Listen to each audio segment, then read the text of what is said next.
Computer की इस ऐतिहासिक एपिसोड में आप सभी दोस्तों का बहुत बहुत स्वागत है। दोस्तों, आज के इस वीडियो में हम आप सभी के लिए टॉपिक वाइज 500 इम्पोर्टेंट छपने वाले प्रश्न लेके आए हैं। दोस्तों, ये वीडियो देखने के बाद आपको यकीन हो जाएगा कि हाँ, सच में ऐसे प्रश्न जो है एग्जाम के लायक हैं। दोस्तों, इस वीडियो में हमने आप सभी के लिए 34 टॉपिक में हमने इसको कवर किया है अपने इस वीडियो को, और इसको कंपाइल करने में हमें टोटल 7 घंटे का समय लगा है। यानी आप समझ सकते हैं कि पूरे निचोड़ हम यहाँ पे लेकर आए हैं और पूरा तराश के जो है प्रश्न होते हैं ना, उसको हम लेकर आए हैं आप सभी के लिए। तो आप सभी लोग क्या कर सकते हैं, वीडियो को लाइक कर सकते हैं हमारी इस मेहनत के लिए यदि आपको पसंद आएगा तो, और एक अच्छा सा कमेंट्स कर सकते हैं। और चैनल पर नए हैं और आपको सिलेक्शन लेना है इस बार, तो चैनल को सब्सक्राइब जरूर कीजिएगा, क्योंकि इस चैनल पर आपको सिर्फ और सिर्फ पढ़ाई की बातें होती हैं, फालतू बातें यहाँ पे नहीं होती हैं। तो चलिए शुरू करते हैं हम लोग आज की इस इम्पोर्टेंट क्लास को। दोस्तों, आज की इस क्लास का हम आपको थोड़ा ओवरव्यू दे देते हैं कि हम लोग कैसे इसको कवर करेंगे। देखिए, हमने इसको आपको बताया था ना 34 मतलब कि टॉपिक इसको कवर किया है, और पहला टॉपिक हमारे पास कौन सा होगा, कंप्यूटर का परिचय और विकास। ठीक है, ये पहला टॉपिक हमारे पास होगा। दूसरा टॉपिक यहाँ पे देख लीजिए थोड़ा सा, उसके बाद हम पढ़ना शुरू कर देंगे। दूसरा टॉपिक हमारे पास होगा कौन सा, यहाँ पे देख लेंगे आप लोग, एक सेकेंड।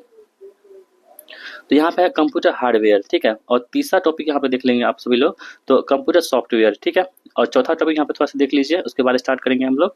चौथा टॉपिक कहाँ गया, MS office, MS word, excel, ये सभी।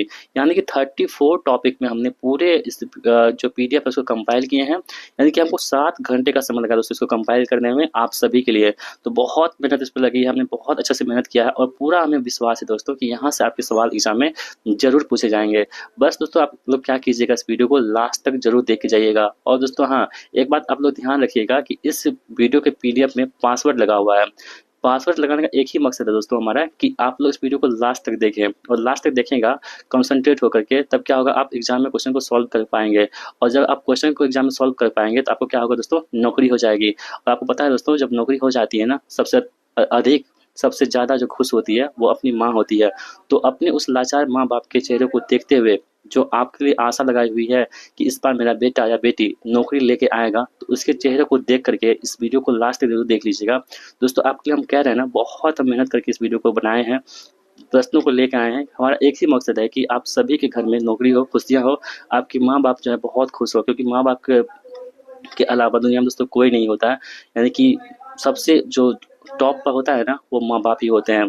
इसके अलावा हम भगवान को मानते हैं, पहले अपने माँ बाप को मानते हैं। तो उस अपने माँ बाप के चेहरे को देखते हुए इस वीडियो को लास्ट तक जरूर देखिएगा, सवाल आपको यहीं से पूछे जाएंगे। चलिए शुरू करते हैं हम लोग आज की इस वीडियो को, और पहला सवाल आपकी स्क्रीन पर है। कह रहे हैं कि कंप्यूटर का जनक किसे कहते हैं। दोस्तों, ये सवाल आपके एग्जाम में पूछे गए हैं, अभी रिसेंटली जो जीटीओ का एग्जाम हुआ था वहाँ पूछे गए थे। तो कंप्यूटर का जनक किसे कहते हैं, तो हम लोग जानते हैं कि चार्ल्स बेबेज को हम लोग कंप्यूटर का जनक कहते हैं। ऑप्शन बी यहाँ पे राइट आंसर हमारा हो जाएगा। अगला प्रश्न है कि कंप्यूटर के संदर्भ में सीपीयू का अर्थ क्या होता है। दोस्तों, सीपीयू जो होता है ना, कंप्यूटर का ब्रेन होता है। ठीक है, इसे हम लोग क्या बोलते हैं, ब्रेन ऑफ कंप्यूटर कहते हैं। ब्रेन ऑफ कंप्यूटर के नाम जानते हैं किसको, सीपीयू को। बहुत इंपॉर्टेंट है। और इसका फुल फॉर्म क्या होता है, सेंट्रल प्रोसेसिंग यूनिट, यहाँ पे सीपीयू का फुल फॉर्म हो जाता है। आप सभी लोग इसे ध्यान रखेंगे। अगला प्रश्न है कि पहला इलेक्ट्रॉनिक डिजिटल कंप्यूटर कौन सा था। मोस्ट इंपॉर्टेंट है ये दोस्तों, कौन सा था हमारे पास, एनियक जो यहाँ पे पहला इलेक्ट्रॉनिक डिजिटल कंप्यूटर यहाँ पे हो जाएगा। ठीक है, अगला प्रश्न है कि कंप्यूटर की 5वीं पीढ़ी किस पर आधारित है। दोस्तों, अभी हाल ही में, मतलब कि अभी जो रिसेंटली जो युग चल रहा है ना, वो किसका है, आर्टिफिशियल इंटेलिजेंस का, यानी कि एआई का युग है। और एआई के युग में आपके सवाल पूछे जा सकते हैं। तो आप तो ध्यान रखेंगे, जो 5वीं पीढ़ी का कंप्यूटर है दोस्तों, ये आपके किस पर आधारित है, वो आर्टिफिशियल इंटेलिजेंस यानी कि एआई पर आधारित है। ठीक है, ऑप्शन सी यहाँ पे राइट आंसर हमारा होता है। अगला प्रश्न है कि एक कंप्यूटर सिस्टम में अंकगणितीय और तार्किक संचालन यानी कि अर्थमेटिक एंड लॉजिकल ऑपरेशंस को कौन सा घटक करता है। दोस्तों, अंकगणितीय और जो तार्किक संचालन होती है ना, उसको एएलयू करता है, यानी कि अर्थमेटिक लॉजिक यूनिट बोलते हैं इसे। आप लोग ध्यान रखेंगे। ठीक है, चलिए अगला प्रश्न देख लेते हैं हम लोग। कह रहे हैं कि पहला गणना उपकरण कौन सा था। ठीक है दोस्तों, जो पहला गणना उपकरण हमारे पास होगा वो कौन सा, अबेकस। ठीक है, अबेकस यहाँ पे इस प्रश्न का राइट आंसर हमारा होगा। अगला प्रश्न है कि माइक्रो प्रोसेसर जो है वो किस पीढ़ी से संबंधित है। दोस्तों, जो माइक्रो प्रोसेसर हमारे पास होगा ना, ये किस पीढ़ी से होगा, ये चौथी पीढ़ी से संबंधित हो जाएगा। कौन से, चौथी पीढ़ी से। चौथी पीढ़ी कहाँ पे है, इधर होगा। ठीक है, देख लेते हैं हम लोग। तो ये चौथी पीढ़ी से यहाँ पे संबंधित हो जाएगा। ऑप्शन नंबर डी हमारे प्रश्न का बिल्कुल राइट आंसर हो जाता है। अगला प्रश्न है कि निम्नलिखित कंप्यूटर सिस्टम में डेटा को प्रोसेस कौन करता है। तो दोस्तों, जो कंप्यूटर में डेटा को हम जो कुछ इनपुट देते हैं ना, तो इनपुट कौन प्रोसेस करता है। तो आप लोग ध्यान रखेंगे, इनपुट को प्रोसेस करने का काम कौन करता है, यहाँ पे सीपीयू करता है, जिसे हम लोग क्या बोलते हैं, ब्रेन ऑफ कंप्यूटर कहते हैं। अगला प्रश्न है कि यूनिवेक का पूर्ण रूप क्या होता है दोस्तों। मोस्ट इंपोर्टेंट है यहाँ पे, जो यूनिवेक है ना, यूनिवेक का पूर्ण रूप दोस्तों यहाँ पे क्या होगा, इसका होगा यूनिवर्सल ऑटोमेटिक कंप्यूटर। ठीक है, आप सभी लोग इसे ध्यान रखेंगे, इंपॉर्टेंट आप सभी के लिए यहाँ पे हो सकता है आप एग्जाम में प्रश्न पूछा जाए। हमने उसी प्रश्न को लेकर आए हैं दोस्तों, जो सवाल आपके एग्जाम में पूछे जाएंगे ही जाएंगे। आप लोग इसको बहुत अच्छे से प्यार से देखिए, क्योंकि इसमें पासवर्ड लगा हुआ है। आपको हम पासवर्ड पीडीएफ देंगे तो पासवर्ड उसमें लगा होगा, इसलिए हम जो है पासवर्ड आपको बीच बीच में बताते रहेंगे। वीडियो को ध्यान से देखिए, सवाल आपको सही करने हैं और अपनी माँ बाप की जो दुख दर्द है ना, उसको दूर करना है इस बार हम लोगों को। ठीक है, इतनी हमको मेहनत से अपनी पढ़ाई करनी है इस बार दोस्तों। ठीक है, बहुत कष्ट होता है, देखते हैं जब अपनी माँ बाप को, तो उसी को चेहरे को देखते हुए वीडियो को लास्ट तक जरूर देखते रहिएगा। अगला प्रश्न है कि VLSI का पूर्ण रूप क्या है, जिसका उपयोग चौथी पीढ़ी के कंप्यूटर में किया गया था। देखिए, पहला सवाल आपसे ये बन सकता है कि जो VLSI है ना, इसका प्रयोग किस पीढ़ी कंप्यूटर में किया गया था। तो आप लोग बता सकते हैं वहाँ पे कि चौथी पीढ़ी के कंप्यूटर में किया गया था। तो पहला सवाल यहाँ से बन गया। दूसरा सवाल ये है कि VLSI का फुल फॉर्म क्या होगा। तो आप लोग ध्यान रखेंगे, इसका होता है very large scale integration. Option number a यहाँ पे राइट आंसर हमारा हो जाता है। ठीक है, अगला प्रश्न है कि देखिए, अब हमारे पास दूसरा अध्याय शुरू हो चुका है कंप्यूटर हार्डवेयर का, यानी कि हार्डवेयर संबंधित जितने भी प्रश्न होंगे सभी को यहाँ पे हम कवर कर लेंगे। यानी कि आप इसलिए कह रहे हैं, मास्टर वीडियो होगा, मास्टर एपिसोड होगा, इसको आप देख लेंगे ना, और आपको कोई वीडियो देखने की जरूरत नहीं पड़ेगी। हमने आपको एक वीडियो और दिया था कंप्यूटर का, उस वीडियो को और इस वीडियो को देख लीजिए, आपको किसी भी वीडियो को देखने की जरूरत नहीं पड़ेगी, सवाल आपको यहीं से पूछे जाएंगे। अगला प्रश्न है कि निम्नलिखित में से कौन सा एक इनपुट डिवाइस नहीं है। दोस्तों, आपके पास 4 ऑप्शन दे रखे हैं, इसमें से 3 जो होगा वो इनपुट डिवाइस होगा, एक नहीं होगा। आपको वही चूज करना है जो नहीं है। यहाँ पे कीबोर्ड है, माउस है, प्रिंटर है, स्कैनर है। देखिए, कीबोर्ड जो आपके पास दोस्तों होता है वो कौन सा होता है, इनपुट डिवाइस होता है। ठीक है, माउस जो होता है दोस्तों वो इनपुट डिवाइस होता है, और जो स्कैनर होता है हमारे पास वो भी क्या होता है, इनपुट डिवाइस होता है। जबकि प्रिंटर जो होता है ना, वो बाहर निकलता है, यानी कि वो आउटपुट डिवाइस होगा। ऑप्शन सी यहाँ पे राइट आंसर हमारा हो जाता है। अगला प्रश्न है कि कंप्यूटर मॉनिटर और कंप्यूटर मॉनिटर को किस नाम से जानते हैं। तो दोस्तों, जो कंप्यूटर मॉनिटर होते हैं ना, उसको हम लोग और किस नाम से जानते हैं, उसे बोलते हैं VDU कहते हैं। और VDU का फुल फॉर्म क्या होता है, विजुअल डिस्प्ले यूनिट होता है। इसे भी आप लोग ध्यान रखेंगे, ऑप्शन ए यहाँ पे राइट आंसर होगा हमारा। रैम का पूर्ण रूप क्या होता है दोस्तों, एक होता है रैम, एक होता है रोम, दोनों को आप लोग ध्यान रखेंगे। रैम तो होता है कि रैंडम एक्सेस मेमोरी होता है, और रोम दोस्तों क्या होता है, तो रीड ओनली मेमोरी होता है। ठीक है, read only memory, read only memory यहाँ पे होगा, दोनों का आपको ध्यान देना है। तो ऑप्शन बी यहाँ पे रैम का फुल फॉर्म हो जाएगा। अगला प्रश्न है कि कंप्यूटर में अस्थाई मेमोरी यानी कि परमानेंट मेमोरी के लिए किसका उपयोग करते हैं हम लोग। तो कंप्यूटर में जो अस्थाई मेमोरी होता है यानी परमानेंट मेमोरी होता है, उसके इस्तेमाल के लिए हम करते हैं किसका, रोम का, वही रीड ओनली मेमोरी का। ये क्या होता है, परमानेंट होता है कंप्यूटर में। अगला प्रश्न है कि निम्नलिखित में से कौन एक आउटपुट डिवाइस है। तो दोस्तों, आपके पास 4 ऑप्शन दे रखे हैं, आपको चूज करना है कि कौन सा यहाँ पे आउटपुट डिवाइस होगा। देखिए, यहाँ पे जो माइक हमारे पास है दोस्तों, माइक में क्या करते हैं, हम बोलते हैं तो इनपुट करते हैं वहाँ पे। वेब कैम क्या होगा दोस्तों, यहाँ पे इनपुट डिवाइस होगा। और जॉयस्टिक पे क्या करते हैं हम लोग, गेम खेलते हैं, तो ये भी क्या है, इनपुट डिवाइस है। जबकि स्पीकर दोस्तों क्या होता है ना, ये आपके आउटपुट डिवाइस हो जाते हैं। ठीक है, आपने गांव घर में देखा होगा, जब भगत सब होता है ना, मतलब कीर्तन भजन होता है, तो उसमें स्पीकर लगा देते हैं, इसकी आउटपुट जो है वहाँ पे ज़्यादा प्रोड्यूस होती है वहाँ पे साउंड। अगला प्रश्न है कि निम्नलिखित कंप्यूटर की स्पीड किस में मापी जाती है। दूसरी, कंप्यूटर की स्पीड होती है ना, उसको हम किस में मापते हैं, हर्ज में। यहाँ पे कंप्यूटर की स्पीड को हम लोग मापते हैं, आप लोग ध्यान रखेंगे। कंप्यूटर में BIOS का उद्देश्य क्या होता है दोस्तों। BIOS मतलब होता है कि बेसिक इनपुट आउटपुट सिस्टम, और इसका उद्देश्य दोस्तों क्या होता है, तो ऑपरेटिंग सिस्टम को लोड करना। BIOS का फुल फॉर्म मतलब कि काम होता है, इसका फुल फॉर्म क्या होता है, बेसिक इनपुट आउटपुट सिस्टम। ठीक है, इसे भी आप लोग ध्यान रखेंगे, हो सकता है सवाल पूछे जा सकते हैं। अगला प्रश्न है कि CPU और मेमोरी के बीच डेटा ट्रांसफर को कौन नियंत्रित करता है। देखिए, CPU होगा, ठीक है, और जो मेमोरी होगा, इसके बीच में जो डेटा ट्रांसफर होगा ना, उसको कौन कंट्रोल करेगा दोस्तों। वो कंट्रोल करने का काम कौन करता है, वो बस करता है। कौन, बस यहाँ पे इसको कंट्रोल करने का काम करता है। निम्नलिखित में से कौन एक स्टोरेज डिवाइस नहीं है। तो दोस्तों, आपको ध्यान देना होगा कि कौन से यहाँ पे स्टोरेज डिवाइस नहीं है। देखिए, हार्ड डिस्क क्या होता है, यहाँ पे स्टोरेज डिवाइस होता है। SSD क्या होता है, तो आप यदि लैपटॉप यूज करते होंगे तो आपको पता होगा SSD के बारे में, वो क्या होता है, स्टोरेज डिवाइस होता है। और पेन ड्राइव दोस्तों, आपको पता है कि पेन ड्राइव में क्या करते हैं, तो किसी भी डॉक्यूमेंट को रखने की कोशिश करते हैं कि हमारा ये काम आगे तक हो। तो वो पेन ड्राइव हो गया, हार्ड डिस्क हो गया, और SSD, ये सभी क्या होते हैं, स्टोरेज डिवाइस होते हैं। जबकि दोस्तों प्लॉटर यहाँ पे जो है ना, ये क्या होगा, मतलब कि ये आपके तो मतलब स्टोरेज डिवाइस नहीं है। ऑप्शन डी यहाँ पे राइट आंसर हमारा होगा। अगला प्रश्न होता है कि एक टच स्क्रीन किस प्रकार का डिवाइस है। दोस्तों टच स्क्रीन जो बोलते हैं, जिसमें मोबाइल यूज करते हैं ना, टच करते हैं, तो टच स्क्रीन जो होता है वो किस प्रकार का डिवाइस होता है। ये इनपुट और आउटपुट दोनों होता है। जैसे कि आप किसी को मैसेज टाइप करते हैं तो क्या करते हो, इनपुट देते हैं, और जब उधर से कोई हम वीडियो देखते हैं ना, जैसे आप हमारी वीडियो को यूट्यूब पर देख रहे हैं, तो क्या कर रहे हैं आप लोग, आउटपुट ले रहे हैं। यानी कि टच स्क्रीन जो होता है ना, वो क्या होता है, इनपुट और आउटपुट दोनों की तरह काम करता है। आप लोग ध्यान रखेंगे। अगला प्रश्न है कि कंप्यूटर में सबसे तेज मेमोरी कौन सी होती है। ठीक है, जो कंप्यूटर में सबसे तेज मेमोरी होती है दोस्तों, वो कौन सी होती है आपके पास, रैम है, रोम है, कैश मेमोरी है और हार्ड डिस्क है। तो सबसे दोस्तों तेज मेमोरी यहाँ पे हो जाएगी। दोस्तों यहाँ पे देखेंगे ना, जो कैश मेमोरी होती है ना, कैश मेमोरी, CACHE, ये दोस्तों क्या होता है आपके पास, तो सबसे तेज मेमोरी होती है किसमें, कंप्यूटर में। आप सभी लोग ध्यान रखेंगे। अगला प्रश्न आपके पास है कि ऑप्टिकल डिस्क का उदाहरण है। यहाँ पे जो ऑप्टिकल डिस्क है वो किसका उदाहरण है, यहाँ पे बताएंगे आप सभी लोग। तो आप लोग ध्यान रखेंगे, जो CD रोम होता है दोस्तों, यही क्या होते हैं आपके, तो ऑप्टिकल डिस्क के यहाँ पे एग्जाम्पल हो जाएंगे CD रोम। ठीक है, आप लोग ध्यान रखेंगे। कीबोर्ड में फंक्शन कीज की संख्या कितनी होती है। जो हम लोग कीबोर्ड यूज करते हैं, आपने देखा होगा फंक्शन की कितने होते हैं, इसमें 12 फंक्शन की होते हैं। कितने, 12 फंक्शन की आपको कीबोर्ड में देखने को मिल जाएगा। और दोस्तों जो पासवर्ड का पहला अंक हमारे पास होगा वो होगा 9। ठीक है, कौन सा होगा, 9। यहाँ पे पासवर्ड का मतलब कि वीडियो की जो PDF है उसका जो है वो पहला अंक क्या है, पासवर्ड का 9 है। आप सभी लोग ध्यान रखिएगा। ठीक है, आप लोग एक कॉपी में नोट करते चलिए, क्योंकि पास यदि PDF आपको खोलना है तो ये पासवर्ड देंगे तभी खुलेगा। 9 आप लोग नोट कर लीजिए। हम चाहते हैं कि जो मेहनत करेगा ना उसको ये कंटेंट मिलेगा। हमारा दोस्तों एक ही मकसद होता है कि यदि हम मेहनत करते हैं तो आप लोग भी मेहनत कीजिए।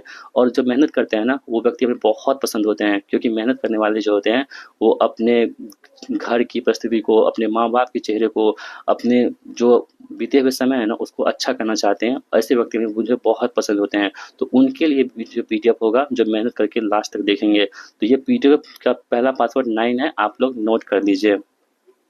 अगला प्रश्न दोस्तों है कि जॉयस्टिक का उपयोग मुख्य रूप से किसके लिए करते हैं। तो दोस्तों जो जॉयस्टिक हमारे पास होता है ना, आपको हम क्या बताया था अभी, ये इनपुट डिवाइस है जॉयस्टिक, और इसका हम लोग इस्तेमाल करते हैं गेम खेलने के लिए। किसके लिए, गेम खेलने के लिए हम लोग जॉयस्टिक का इस्तेमाल करते हैं। ये इनपुट डिवाइस है, आप लोग ध्यान रखेंगे।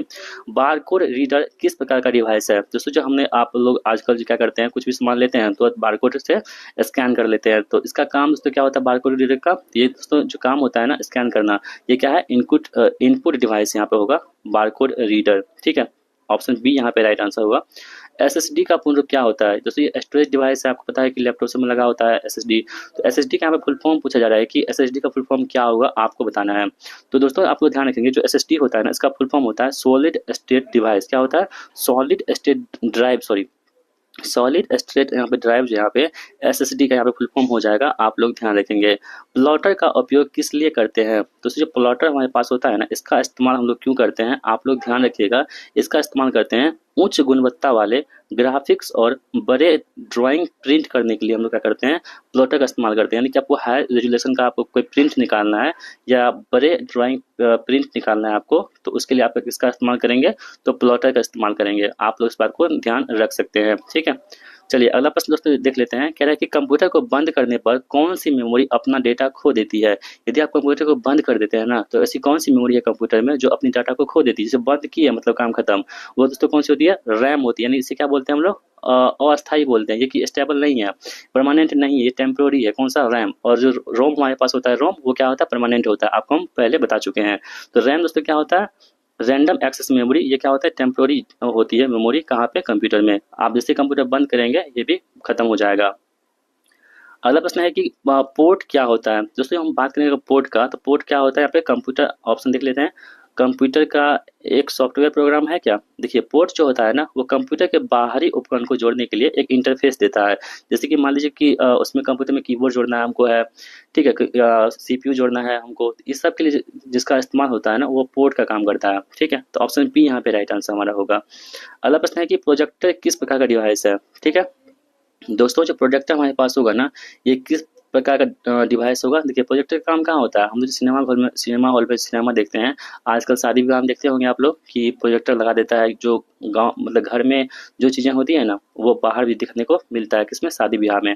तो यहाँ पे प्रोजेक्टर किस प्रकार का डिवाइस है, तो जो प्रोजेक्टर यहाँ पे होगा वो होगा आउटपुट डिवाइस। कौन सा, आउटपुट डिवाइस होता है, क्योंकि हमको इस पर देखने को मिलता है, ये हमें विजुअल प्रदान करता है प्रोजेक्टर। अगला प्रश्न है कि निम्नलिखित में से कौन एक पॉइंटिंग डिवाइस है। ठीक है दोस्तों, पॉइंटिंग डिवाइस पॉइंट का काम कौन करता है। जैसे आप लोग एग्जाम देने जाएंगे कल या परसों, तो उसमें दोस्तों क्या होगा, तो आप माउस का यूज करेंगे। जैसे यहाँ पे गोला होगा 1 2 3 4 ABCD करके, जो आपका सही जवाब होगा उसमें क्या करेंगे, आप पॉइंट कर देंगे। यानी कि जो माउस होता है ना, माउस का जो लेफ्ट की होता है आप क्लिक कर देंगे तो आपको क्या होगा, वो कि वो सेव हो जाएगा वहाँ पे। तो इसलिए कह रहा है कि पॉइंटिंग डिवाइस कौन सी होती है, वो माउस यहाँ पे होगा, पॉइंटिंग डिवाइस के रूप में काम करते हैं। रोम का उपयोग किस लिए किया जाता है। दोस्तों रोम जो होता है रीड ओनली मेमोरी होता है, इसका उपयोग करते हैं हम लोग बूट स्ट्रैप लोडर जैसे कि अस्थायी निर्देशों को स्टोर करने के लिए। आपको हम कई बार बता चुके हैं, जो रैम होता है ना वो अस्थायी होता है, यानी टेम्पोररी होता है। जो रोम होता है वो क्या होता है, अस्थायी होता है, यानी कि परमानेंट होता है। यानी कि अस्थायी निर्देश को स्टोर करने के लिए हम लोग किसका इस्तेमाल करते हैं, रोम का इस्तेमाल करते हैं। अगला प्रश्न है कि यूएसबी का पूर्ण रूप क्या होता है। दोस्तों यूएसबी का फुल फॉर्म की हम बात कर ले यहाँ पे, ये होता है यूनिवर्सल सीरियल बस। बहुत इंपॉर्टेंट है, इजी भी है और इम्पोर्टेंट भी है, ध्यान रखेंगे। कंप्यूटर की कार्य क्षमता यानी कि परफॉर्मेंस में को कौन सा घटक बढ़ाता है। तो दोस्तों जो कंप्यूटर की कार्य क्षमता होती है, परफॉर्मेंस होती है, उसको रैम बढ़ाता है। कौन, रैम। जैसे कि हम लोग फोन खरीदते हैं ना, क्या बोलते हैं कि कितना जीबी का रैम है, बोलते हैं कि 464 है। 464 तो क्या है यहाँ पे पास, 4 GB क्या रैम है। जितना ज्यादा रैम रहेगा ना उतना अच्छा पे फोन ज्यादा फास्ट काम करेगा। इसलिए हम लोग क्या करते हैं, ज्यादा रैम वाले मोबाइल की खोज में रहते हैं, लेकिन उतना पैसा ही नहीं रहता हम लोगों के पास। तो इसलिए कहते हैं कि आप लोग पढ़िए, आईफोन लीजिएगा। ठीक है, पढ़ने के बाद आईफोन क्या, जो मन सो लीजिएगा। आईफोन तो बड़ी छोटी बात बोल दिया हम। तो इसलिए कहते हैं कि वीडियो को लास्ट तक देखिएगा, सिलेक्शन आपका हो जाएगा दोस्तों एक बार, तो आप जो मन सो ले सकते हैं। तो ये आईफोन कौन सी बड़ी बात हो गई। अगला प्रश्न है कि एक स्कैनर यहाँ पे क्या है। तो स्कैनर दोस्तों हम बात करें तो दोस्तों क्या होता है, इनपुट डिवाइस और छवियों और पाठ को करता है। ठीक है, जो स्कैनर होता है क्या होता है, एक पास इनपुट डिवाइस के रूप में हम लोग इसका इस्तेमाल करते हैं, किसका, स्कैनर का। अगला प्रश्न आपकी स्क्रीन पर है कि देखिए तीसरा पार्ट हम लोग दूसरा खत्म हो चुका है, यानी कि 1 और 2 हमने कंप्लीट कर लिया है। अब हम लोग बात करते हैं किसका, कंप्यूटर सॉफ्टवेयर का बात कर लेते हैं। तो कंप्यूटर सॉफ्टवेयर जितने प्रश्न बन सकते हैं आपके एग्जाम में, सभी प्रश्नों का हमने यहाँ पे इंक्लूड करके रखा हुआ है। कह रहा है कि निम्नलिखित प्रश्न कौन सा एक ऑपरेटिंग सिस्टम का उदाहरण नहीं है। ठीक है दोस्तों, यहाँ पे देखेंगे विंडोज आपके पास होगा, लिनक्स है, MS वर्ड है और मैक ओएस है। ठीक है, तो यहाँ पे देखेंगे दोस्तों कौन सा यहाँ पे ऑपरेटिंग सिस्टम का उदाहरण नहीं है। तो जो MS वर्ड होता है दोस्तों, ये क्या है, आपके पास एप्लीकेशन सॉफ्टवेयर है, ना कि ऑपरेटिंग सिस्टम है। तो यहाँ पे विंडोज है, यहाँ पे ऑपरेट करता है, आपने कंप्यूटर यूज किया होगा तो देखा, आप जानते होंगे यहाँ पे विंडोज, लिनक्स और मैक ओएस, ये सभी दोस्तों क्या, तो ऑपरेटिंग सिस्टम वर्ड जो है दोस्तों एप्लीकेशन सॉफ्टवेयर होता है। यहाँ पे हम लोग क्या करते हैं, किसी भी PDF को तैयार करते हैं, और ये PDF तैयार किया गया है वो MS वर्ड में ही किया गया है, जो आप यहाँ पे देख पा रहे हैं। आगे दोस्तों बढ़ते हैं, एप्लीकेशन सॉफ्टवेयर का दोस्तों यहाँ पे उदाहरण कौन सा होगा। तो देखिए एप्लीकेशन जो सॉफ्टवेयर है, इसका उदाहरण यहाँ पे कौन सा हो जाएगा, माइक्रोसॉफ्ट वर्ड है, एडोब फोटोशॉप है, गूगल क्रोम है, और यहाँ पे उपलब्ध सभी हो जाएगा। दोस्तों अभी आपको तो बताया था ना माइक्रोसॉफ्ट वर्ड के बारे में, ये क्या है, एप्लीकेशन सॉफ्टवेयर है। तो देखिए एप्लीकेशन सॉफ्टवेयर कौन से हो जाएंगे, माइक्रोसॉफ्ट हो जाएगा, एडोब फोटोशॉप हो जाएगा जिसमें हम फोटो बनाते हैं, और गूगल क्रोम, ये सभी क्या होते हैं, आपके पास एप्लीकेशन सॉफ्टवेयर होते हैं। हालांकि दोस्तों जो गूगल क्रोम है ना, ये दोस्तों क्या है आपके पास, तो एक वेब ब्राउजर भी है। ठीक है, वेब ब्राउजर भी है, ब्राउजर, ये कौन सी है, गूगल क्रोम, आप लोग जानते होंगे। ऑप्शन डी यानी कि सभी प्रश्न यहाँ पे सही हो जाएंगे, सभी ऑप्शन। अगला प्रश्न है कि सिस्टम सॉफ्टवेयर का मुख्य कार्य क्या होता है। तो दोस्तों जो सिस्टम सॉफ्टवेयर होता है ना, इसका प्रमुख काम क्या होता है, आपको ये बताना है। तो आप लोग ध्यान रखेंगे, कंप्यूटर हार्डवेयर और एप्लीकेशन सॉफ्टवेयर के बीच में इंटरफेस प्रदान करना किसका काम होता है, सिस्टम सॉफ्टवेयर का यहाँ पे काम होता है। यानी कंप्यूटर हार्डवेयर में और एप्लीकेशन सॉफ्टवेयर में जो इंटरफेस प्रदान करता है ना, वो कौन करता है, वहाँ पे सिस्टम सॉफ्टवेयर करता है। आप लोग ध्यान रखिएगा। अगला प्रश्न है कि एक यूटिलिटी सॉफ्टवेयर का उदाहरण है। तो यहाँ पे एक यूटिलिटी जो सॉफ्टवेयर यहाँ पे होगा, ये किसका उदाहरण होगा दोस्तों, ये आपके पास किसका होगा, एंटीवायरस का उदाहरण होगा, किसका, एंटीवायरस का। दोस्तों इस वीडियो को हमने जो है ना कम से कम 1000 जो है 1000 यहाँ पे लाइक्स की हमें जरूरत है। ठीक है, 1000 लाइक आप हमको करवा दीजिएगा। देखते हैं कि यदि आपको पसंद आती है हमारी वीडियो, तो आप लोग 1000 लाइक पूरा करवा पाते हैं कि नहीं करवा पाते हैं, ये आप लोगों के लिए चैलेंज रहेगा। हम लोग देखते हैं कि हमारी मेहनत आप लोगों को कितनी पसंद आ रही है।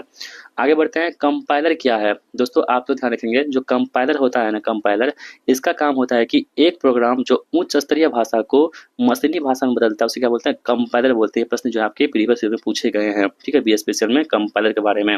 तो ये दोस्तों कंपाइलर क्या होता है, एक प्रोग्राम जो उच्च स्तरीय भाषा होती है ना, हाई लेवल लैंग्वेज से बोल सकते हैं, को मशीनी भाषा में क्या करता है, ये चेंज करता है। ऑप्शन नंबर ए यहाँ पे राइट आंसर हमारा होगा। अगला प्रश्न है कि निम्नलिखित में से कौन एक ओपन सोर्स ऑपरेटिंग सिस्टम है। तो दोस्तों यह देखिए कौन सा एक ओपन सोर्स ऑपरेटिंग सिस्टम यहाँ पे होगा। तो दोस्तों यहाँ पे लिनक्स जो है लिनक्स, ये क्या होगा, ओपन सोर्स ऑपरेटिंग सिस्टम होगा, ठीक है। और जो एंड्रॉइड हम लोग इस्तेमाल करते हैं वो मुख्य रूप से मोबाइल के लिए यूज करते हैं, ये बात आपको भी पता होगा। आगे बढ़ते हैं हम लोग फर्मवेयर क्या होता है। तो फर्मवेयर की हम लोग दोस्तों बात कर ले अगर, ये दोस्तों होता है कि हार्डवेयर में अस्थायी रूप से संग्रहित जो सॉफ्टवेयर होते हैं ना, उसी के क्या बोलते हैं हम लोग, फर्मवेयर कहते हैं। सवाल आपसे पूछे जा सकते हैं कि फर्मवेयर क्या है। तो हार्डवेयर में अस्थायी रूप से संग्रहित जो सॉफ्टवेयर होते हैं उसे क्या बोलते हैं हम लोग, फर्मवेयर कहते हैं। आप लोग ध्यान रखिएगा। अगला प्रश्न है कि लाइनेक्स किस प्रकार का ऑपरेटिंग सिस्टम होता है। तो जो लाइनेक्स हमारे पास होता है ना, ये आपके पास होता है कौन सा, मल्टीटास्किंग, मल्टी यूजर और ओपन सोर्स। ये तीनों प्रकार का आपके हो सकते हैं। तो तीनों ऑप्शन में कभी कभी होता है कि कभी आपको मल्टीटास्किंग पूछ लेगा, या कभी मल्टी यूजर पूछ लेगा, या कभी ओपन सोर्स पूछ लेगा। हालांकि ज्यादा क्या पूछता है, ओपन सोर्स पूछता है, ठीक है। बाकी इन दोनों को भी आप लोग याद रख सकते हैं। सभी यहाँ पे क्या होगा, यहाँ पे लिनक्स का यहाँ पे हो जाएगा एग्जाम्पल।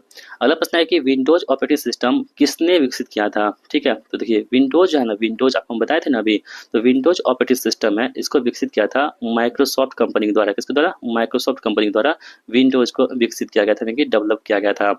यहाँ पे आगे बढ़ते हैं, कह रहे हैं कि कंप्यूटर में ग्राफिकल यूजर इंटरफेस यानी कि GUI क्या क्या लाभ है। दोस्तों आपके एग्जाम में ना GUI का फुल फॉर्म पूछा जाता है, तो आप लोग ध्यान रखेंगे इसका होता है फुल फॉर्म क्या, ग्राफिकल यूजर इंटरफेस। क्या होता है, ग्राफिकल यूजर इंटरफेस GUI का फुल फॉर्म होता है। अब पूछ रहा है कि इसका क्या लाभ है, आप लोग जानिए।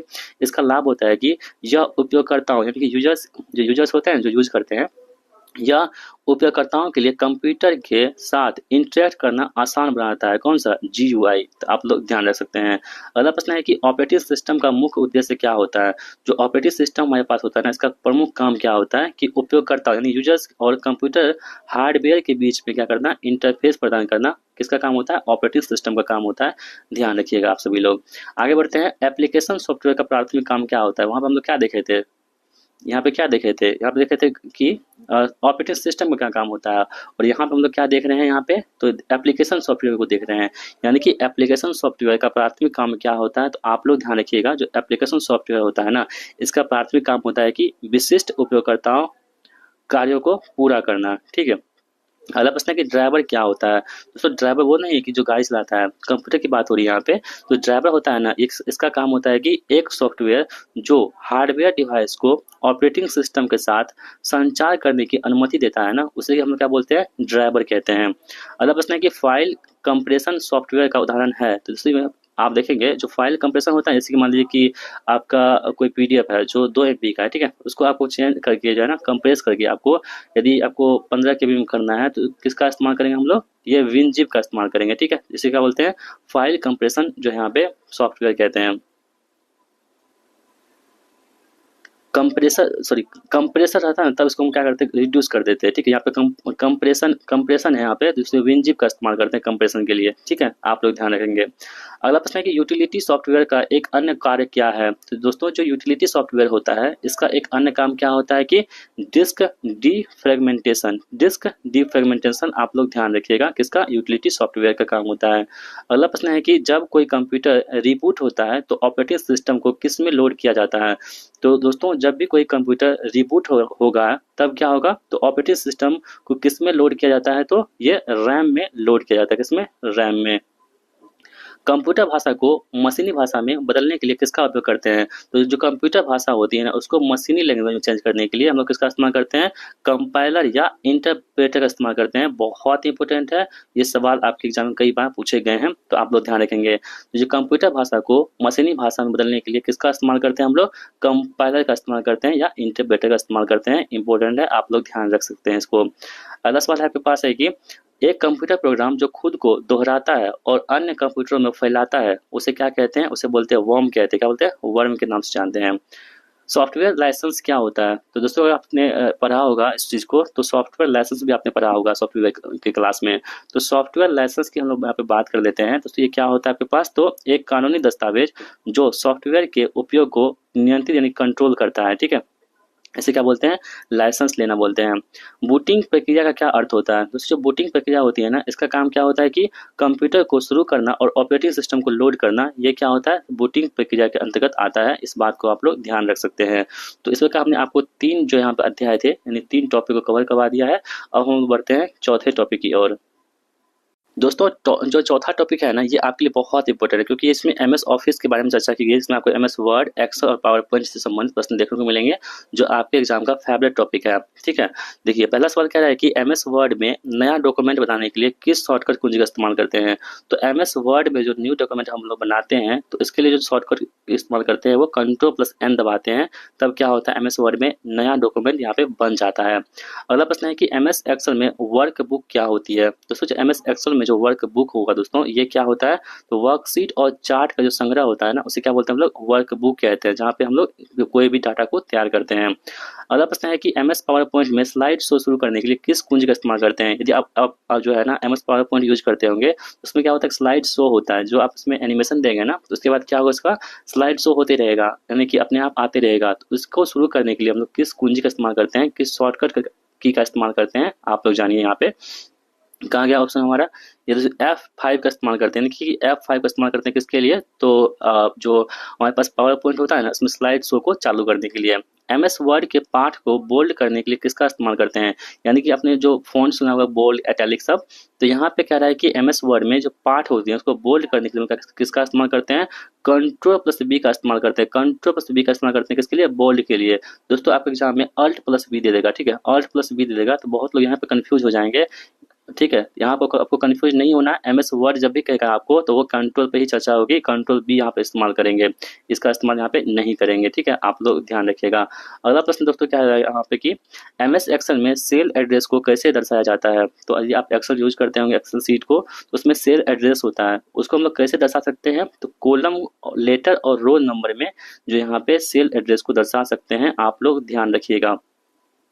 अगला प्रश्न है कि एमएस पावर पॉइंट में टेम्पलेट का क्या उपयोग होता है। तो दोस्तों टेम्पलेट की हम बात कर लेते हैं। इसका उपयोग होता है किसके लिए, तो प्रेजेंटेशन के लिए पूर्व निर्धारित डिजाइन और लेआउट प्रदान करने के लिए हम लोग किसका इस्तेमाल करते हैं, टेम्पलेट का इस्तेमाल करते हैं, किसमें, एमएस पावर पॉइंट में। अगला प्रश्न है कि एमएस वर्ड में स्पेलिंग और ग्रामर जांचने के लिए किस कुंजी का इस्तेमाल करते हैं। यदि आपने एमएस वर्ड यूज किया होगा, तो आप उसमें यदि स्पेलिंग और ग्रामर को मतलब कि जो गलतियां हैं उसको ढूंढने के लिए आप F7 दबाएंगे ना, तो जितनी भी गलतियां होगी वो आपके सामने में दिख जाएंगी।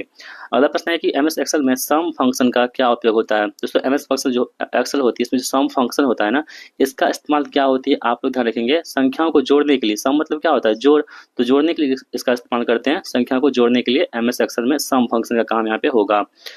अगला प्रश्न है कि एमएस पावर पॉइंट में प्लेस होल्डर क्या है। तो दोस्तों प्लेस होल्डर की बात करते हैं कहाँ पे, एमएस पावर पॉइंट में जो प्लेस होल्डर होता है ना, आप लोग ध्यान रखेंगे, ये होता है कि स्लाइड पर टेक्स्ट या ऑब्जेक्ट रखने के लिए एक कंटेनर को हम लोग क्या बोलते हैं, प्लेस होल्डर कहते हैं। ठीक है, यानी कि प्लेस मतलब क्या, जगह, होल्डर मतलब रखने वाला, तो इसलिए आप ऐसे याद रख सकते हैं कि स्लाइड पर टेक्स्ट या ऑब्जेक्ट रखने के लिए एक कंटेनर के रूप में किसका इस्तेमाल करते हैं, प्लेस होल्डर का इस्तेमाल करते हैं हम लोग। अगला प्रश्न है कि एमएस वर्ड में कट ऑपरेशन के लिए कौन सी शॉर्टकट कुंजी होती है। तो कट करने के लिए हम लोग Ctrl+X दबाते हैं, जिससे क्या होता है, कोई भी चीज़ें कट हो जाती है। कॉपी के लिए C और पेस्ट के लिए V का इस्तेमाल करते हैं। एमएस एक्सेल में एक रो और एक कॉलम के प्रतिच्छेदन यानी कि इंटरसेक्शन को क्या कहते हैं। दोस्तों एक रो होगा, एक कॉलम होगा, इसके जो इंटरसेक्शन होगा ना, इसे क्या बोलते हैं हम लोग, सेल कहते हैं। ये जो है ना सभी, ये क्या यहाँ पे पास सेल है, यहाँ से क्या बोलते हैं, सेल कहते हैं। ऑप्शन नंबर C यहाँ पे सेल होगा। अगला प्रश्न देख लेते हैं कहाँ है, एमएस पावर पॉइंट में नया प्रेजेंटेशन बनाने के लिए कौन सी शॉर्टकट कुंजी होती है। देखिए किसका हम लोग बात कर लेते हैं, एमएस पावर पॉइंट की बात करते हैं। इसमें जो नया प्रेजेंटेशन बनाते हैं, तो Ctrl+N दबाइएगा, तब क्या होगा, नया प्रेजेंटेशन बनना शुरू हो जाएगा। एमएस वर्ड में अंडू करने के लिए दोस्तों, एक होता है अंडू, एक होता है रीडू। अंडू करने के लिए Z का इस्तेमाल करते हैं और रीडू करने के लिए Y का इस्तेमाल करते हैं। ठीक है, रीडू करने के लिए दोस्तों किसका इस्तेमाल करते हैं, तो Y का इस्तेमाल करते हैं, और अंडू करने के लिए Ctrl+Z का इस्तेमाल करते हैं। ठीक है, आप लोग ध्यान रखेंगे। चलिए अगला प्रश्न देख लेते हैं हम लोग। यहाँ पे एमएस एक्सेल में चार्ट बनाने के लिए कौन सा टैब उपयोग किया जाता है। तो चार्ट जब भी हम बनाएंगे एमएस वर्ड एक्सेल में, तो जो हम इसका इस्तेमाल करेंगे वो इंसर्ट टैब का इस्तेमाल करेंगे। किसका, इंसर्ट टैब का इस्तेमाल करेंगे चार्ट को बनाने के लिए। एमएस पावर पॉइंट में एनिमेशन क्या होता है दोस्तों? एमएस पावर पॉइंट में हम बात करें तो इसमें जो एनिमेशन होता है ना, एनिमेशन आपको बताया था ना कि जब स्लाइड शो जब लगाते हैं ना, कभी इधर से आएगा, कभी उधर से आएगा, कभी उछल के आएगा, कभी पीछे से आएगा, तो ये सभी चीज़ें क्या होती हैं, एनिमेशन का काम होता है। ठीक है, घूम घूम के आएगा, कभी कभी देखते होंगे किसी फाइल को। तो दोस्तों क्या होता है, स्लाइड में ऑब्जेक्ट की गति करने के लिए यहाँ पे होती है इस मतलब कि हम लोग एनिमेशन का इस्तेमाल करते हैं। ठीक है, चलिए अगला प्रश्न आपके पास है कि एमएस वर्ड में प्रिंट प्रीव्यू के लिए शॉर्टकट कुंजी कौन सी होती है? तो प्रिंट प्रीव्यू करने के लिए शॉर्टकट कुंजी हमारे पास होगा किसमें, एमएस वर्ड में प्रिंट प्रीव्यू के लिए वो कौन सा होता है, Ctrl+F2 का इस्तेमाल करते हैं प्रिंट प्रीव्यू के लिए। एमएस एक्सेल में फॉर्मूला हमेशा किससे शुरू होता है?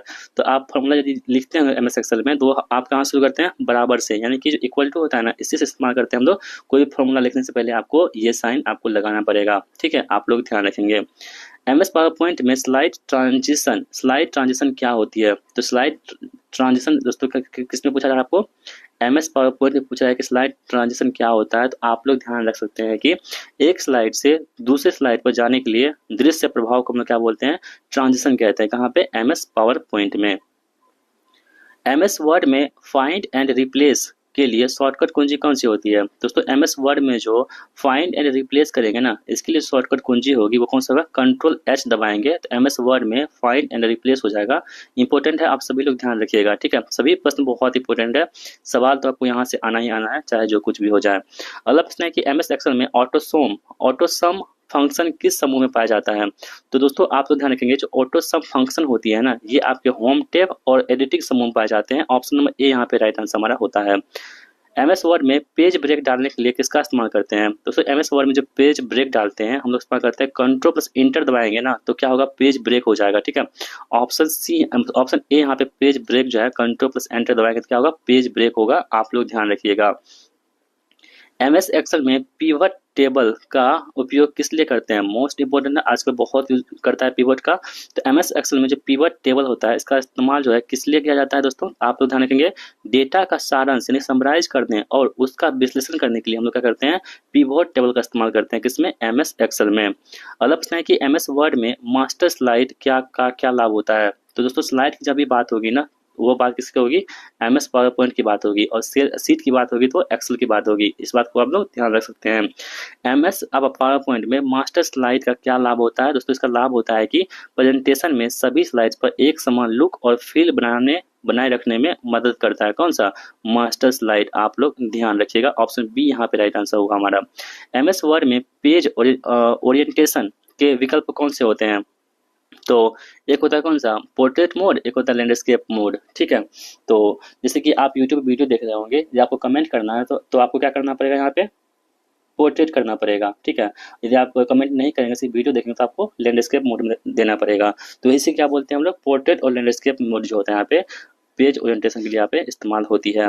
अगला प्रश्न है कि एमएस एक्सेल में कंडीशनल फॉर्मेटिंग का उपयोग क्या होती है? तो एमएस एक्सेल में जो कंडीशनल फॉर्मेटिंग होता है इसका उपयोग क्या है? तो डेटा को विशेष मापदंडों के आधार पर स्वचालित रूप से स्वरूपित करने के लिए। ऑप्शन बी यहाँ पे राइट आंसर हमारा हो जाएगा। अगला प्रश्न आपके पास है कि एमएस एक्सेल में मैक्रोज का उपयोग किस लिए किया जाता है? दोस्तों एमएस एक्सेल में मैक्रोज का इस्तेमाल करते हैं हम लोग दोहराए जाने वाले कार्यों को स्वचालित करने के लिए जो है मैक्रोज का इस्तेमाल की जाती है। आप लोग ध्यान रखेंगे। एमएस पावर पॉइंट में आउटलाइन व्यू का उपयोग क्या है? तो दोस्तों एमएस पावर पॉइंट में जो आउटलाइन व्यू होती है इसका उपयोग होता है कि केवल स्लाइड शीर्षक और मुख्य पाठ को एक आउटलाइन प्रारूप में प्रदर्शित करना, ये आउटलाइन व्यू का काम होता है। ध्यान रखेंगे आप सभी लोग। एमएस वर्ड में अलाइन टेक्स्ट राइट के लिए शॉर्टकट कुंजी कौन सी होती है?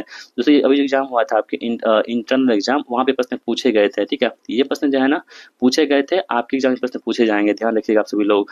एमएस वर्ड में अलाइन टेक्स्ट राइट के लिए शॉर्टकट कुंजी कौन सी होगी? Ctrl+R दबाएंगे तो क्या होगा, राइट यहाँ पे हो जाएगा। एमएस एक्सेल में फ्रीज फैंस का क्या तात्पर्य होता है? तो एमएस एक्सेल में जो फ्रीज फैंस होता है, फ्रीज फैंस, इसका तात्पर्य होता है कि डेटा को छिपाना। क्या होता है, डेटा को छिपाना यहाँ पे इसका मतलब कि प्रमुख काम होता है। अगला प्रश्न है कि दोस्तों कहाँ गया क्वेश्चन, एक मिनट, सॉरी क्या था क्वेश्चन, एक मिनट सॉरी, क्वेश्चन फिर से पढ़ते हैं। एमएस एक्सेल में फ्रीज पेंस का क्या मतलब होता है दोस्तों? इसका मतलब होता है कि रो या कॉलम को स्क्रॉल करते समय दृश्यमान रखना, उसी को क्या बोलते हैं, फ्रीज पेंस कहते हैं। यानी कि रो या कॉलम को स्क्रॉल करते समय जो दृश्यमान रखते हैं उसे क्या बोलते हैं, फ्रीज पेंस के नाम से जानते हैं। ठीक है, ऑप्शन बी यहाँ पे राइट आंसर होगा, ना कि डी होगा। अब देखिए 4 चैप्टर कंप्लीट हो चुका है हमारा। अब हम लोग 5वां चैप्टर को शुरू करते हैं, और 5वां चैप्टर हमारे पास कौन सा है, इंटरनेट और वेब टेक्नोलॉजी। दोस्तों देख रहे हैं ना कितनी इसमें मेहनत हम किए हैं। यानी कि सवाल नहीं फंसेगा तो कहाँ से फंसेगा दोस्तों, जो मेहनत करेगा वही दावा ठोक सकता है कि सवाल यहीं से फंसेंगे। वे 5वां अध्याय, अभी 34 अध्याय को करवाएंगे। आप बने रहिएगा हमारे साथ, और सभी प्रश्नों को आप सही करके आएंगे यदि आप लास्ट तक वीडियो को देख लेते हैं तो। देखिए अगला सवाल कह रहा है कि www का पूर्ण रूप क्या होता है दोस्तों? इसका पूर्ण रूप होता है कि वर्ल्ड वाइड वेब होता है, इस बच्चों को पता है। अगला प्रश्न है कि एक वेब पेज का पता, एड्रेस क्या कहलाता है? उसे बोलते हैं दोस्तों यूआरएल कहते हैं। कि जो वेब पेज होता है ना, उसका जो एड्रेस होता है उसको क्या बोलते हैं हम लोग, यूआरएल कहते हैं। ऑप्शन नंबर ए यहाँ पे राइट आंसर हमारा होगा। इंटरनेट पर डेटा ट्रांसफर करने के लिए कौन सा प्रोटोकॉल इस्तेमाल करते हैं? तो इंटरनेट पर जो डाटा को ट्रांसफर करेंगे हम लोग, तो उसका इस्तेमाल करते हैं टीसीपी/आईपी इस्तेमाल करते हैं। ऑप्शन नंबर ए यहाँ पे राइट आंसर हमारा होगा, किसके लिए, डाटा को ट्रांसफर करने के लिए। ईमेल भेजने के लिए किस प्रोटोकॉल का उपयोग करते हैं? तो ईमेल भेजने के लिए इस्तेमाल करते हैं एसएमटीपी जो प्रोटोकॉल होता है दोस्तों, इसका इस्तेमाल करते हैं किसके लिए, ईमेल को भेजने के लिए। ऑप्शन सी यहाँ पे राइट आंसर हमारा हो जाता है। डोमेन नाम क्या होता है? ठीक है दोस्तों, जो डोमेन नाम हमारे पास होता है ना, यह है कि एक वेबसाइट का आईपी एड्रेस है, एक वेबसाइट का नाम है, एक ईमेल एड्रेस का हिस्सा है। तो दोस्तों जो डोमेन नाम हमारे पास होगा ना, वो क्या होगा, एक वेबसाइट का नाम हो जाएगा। कौन सा, डोमेन नाम। अगला प्रश्न है कि वेब ब्राउज़र का उदाहरण यहाँ पे कौन सा होगा? तो देखिए आपको बताया था ना, गूगल क्रोम क्या है, तो वेब ब्राउज़र है। मोजिला फायरफॉक्स क्या है, वेब ब्राउज़र है। माइक्रोसॉफ्ट एज क्या है, वेब ब्राउज़र है। और याहू दोस्तों क्या होता है आपके पास, भी क्या है, तो याहू क्या है, एक सर्च इंजन है। ठीक है, गूगल क्या है, सर्च इंजन है। ये सभी आप लोग ध्यान रखेंगे। यहाँ पे वेब ब्राउज़र की बात हो रही है। और ओपेरा मिनी क्या है, ओपेरा मिनी वो भी वेब ब्राउज़र है। तो गूगल क्रोम, मोजिला फायरफॉक्स और माइक्रोसॉफ्ट एज, ये सभी क्या है आपके, तो वेब ब्राउज़र के एग्जाम्पल हो जाएंगे। अगला सवाल देख लेते हैं हम लोग। हाइपरलिंक क्या होता है दोस्तों? हाइपरलिंक की हम लोग बात कर लेते हैं। इसका ये होता है कि एक टेक्स्ट जो किसी अन्य वेब पेज से जुड़ता है उसे क्या बोलते हैं, हाइपरलिंक कहते हैं। लिंक मतलब क्या होता है, जुड़ना, उसे क्या बोलते हैं, हाइपरलिंक कहते हैं। इंटरनेट पर फाइलें ट्रांसफर करने के लिए किस प्रोटोकॉल का इस्तेमाल करते हैं? तो इंटरनेट पर जो फाइल ट्रांसफर होती है उसका इस्तेमाल करते हैं किस मतलब कि प्रोटोकॉल का, वो एफटीपी प्रोटोकॉल का इस्तेमाल करते हैं। किसका, एफटीपी का इस्तेमाल करते हैं। आईएसपी का पूर्ण रूप क्या होता है दोस्तों? आईएसपी जो होता है ना, देखिए एफटीपी, यहाँ पूछा कि एफटीपी का फुल फॉर्म क्या होता है, तो फाइल ट्रांसफर प्रोटोकॉल। ठीक है, इसे आप ध्यान रखेंगे। और आईएसपी का फुल फॉर्म क्या होता है, इंटरनेट सर्विस प्रोवाइडर। क्या होता है, इंटरनेट सर्विस प्रोवाइडर, आईएसपी का फुल फॉर्म होता है। इसे भी आप लोग ध्यान रख सकते हैं। फायरवॉल का मुख्य उद्देश्य दोस्तों क्या होता है? ठीक है, फायरवॉल, वॉल मतलब क्या होता है कि दीवार, यानी कि यहाँ से आर पार तुमको नहीं जाने देंगे। इसका मतलब है कि अनाधिकृत पहुंच को रोकना, यदि कोई भी वायरस तरह घुस रहा है ना, उसको रोकने का काम कौन करता है, फायरवॉल करता है। चलिए HTTP का पूर्ण रूप दोस्तों क्या होता है यहाँ पे, तो HTTP का फुल फॉर्म होता है हाइपर टेक्स्ट ट्रांसफर प्रोटोकॉल। ध्यान रखेंगे, इंपॉर्टेंट आप सबके लिए हो सकता है। जो HTTP है ना, इसका फुल फॉर्म क्या होता है, हाइपर टेक्स्ट ट्रांसफर प्रोटोकॉल यहाँ पे हो जाएगा। अगला प्रश्न है कि क्लाउडिंग कंप्यूटिंग का क्या अर्थ होता है दोस्तों? जो क्लाउडिंग कंप्यूटिंग होता है ना, क्लाउड कंप्यूटिंग, इसका अर्थ होता है कि इंटरनेट पर सेवाओं और डेटा को वितरित करना। यह क्या कहलाता है, तो क्लाउडिंग कंप्यूटिंग कहलाता है।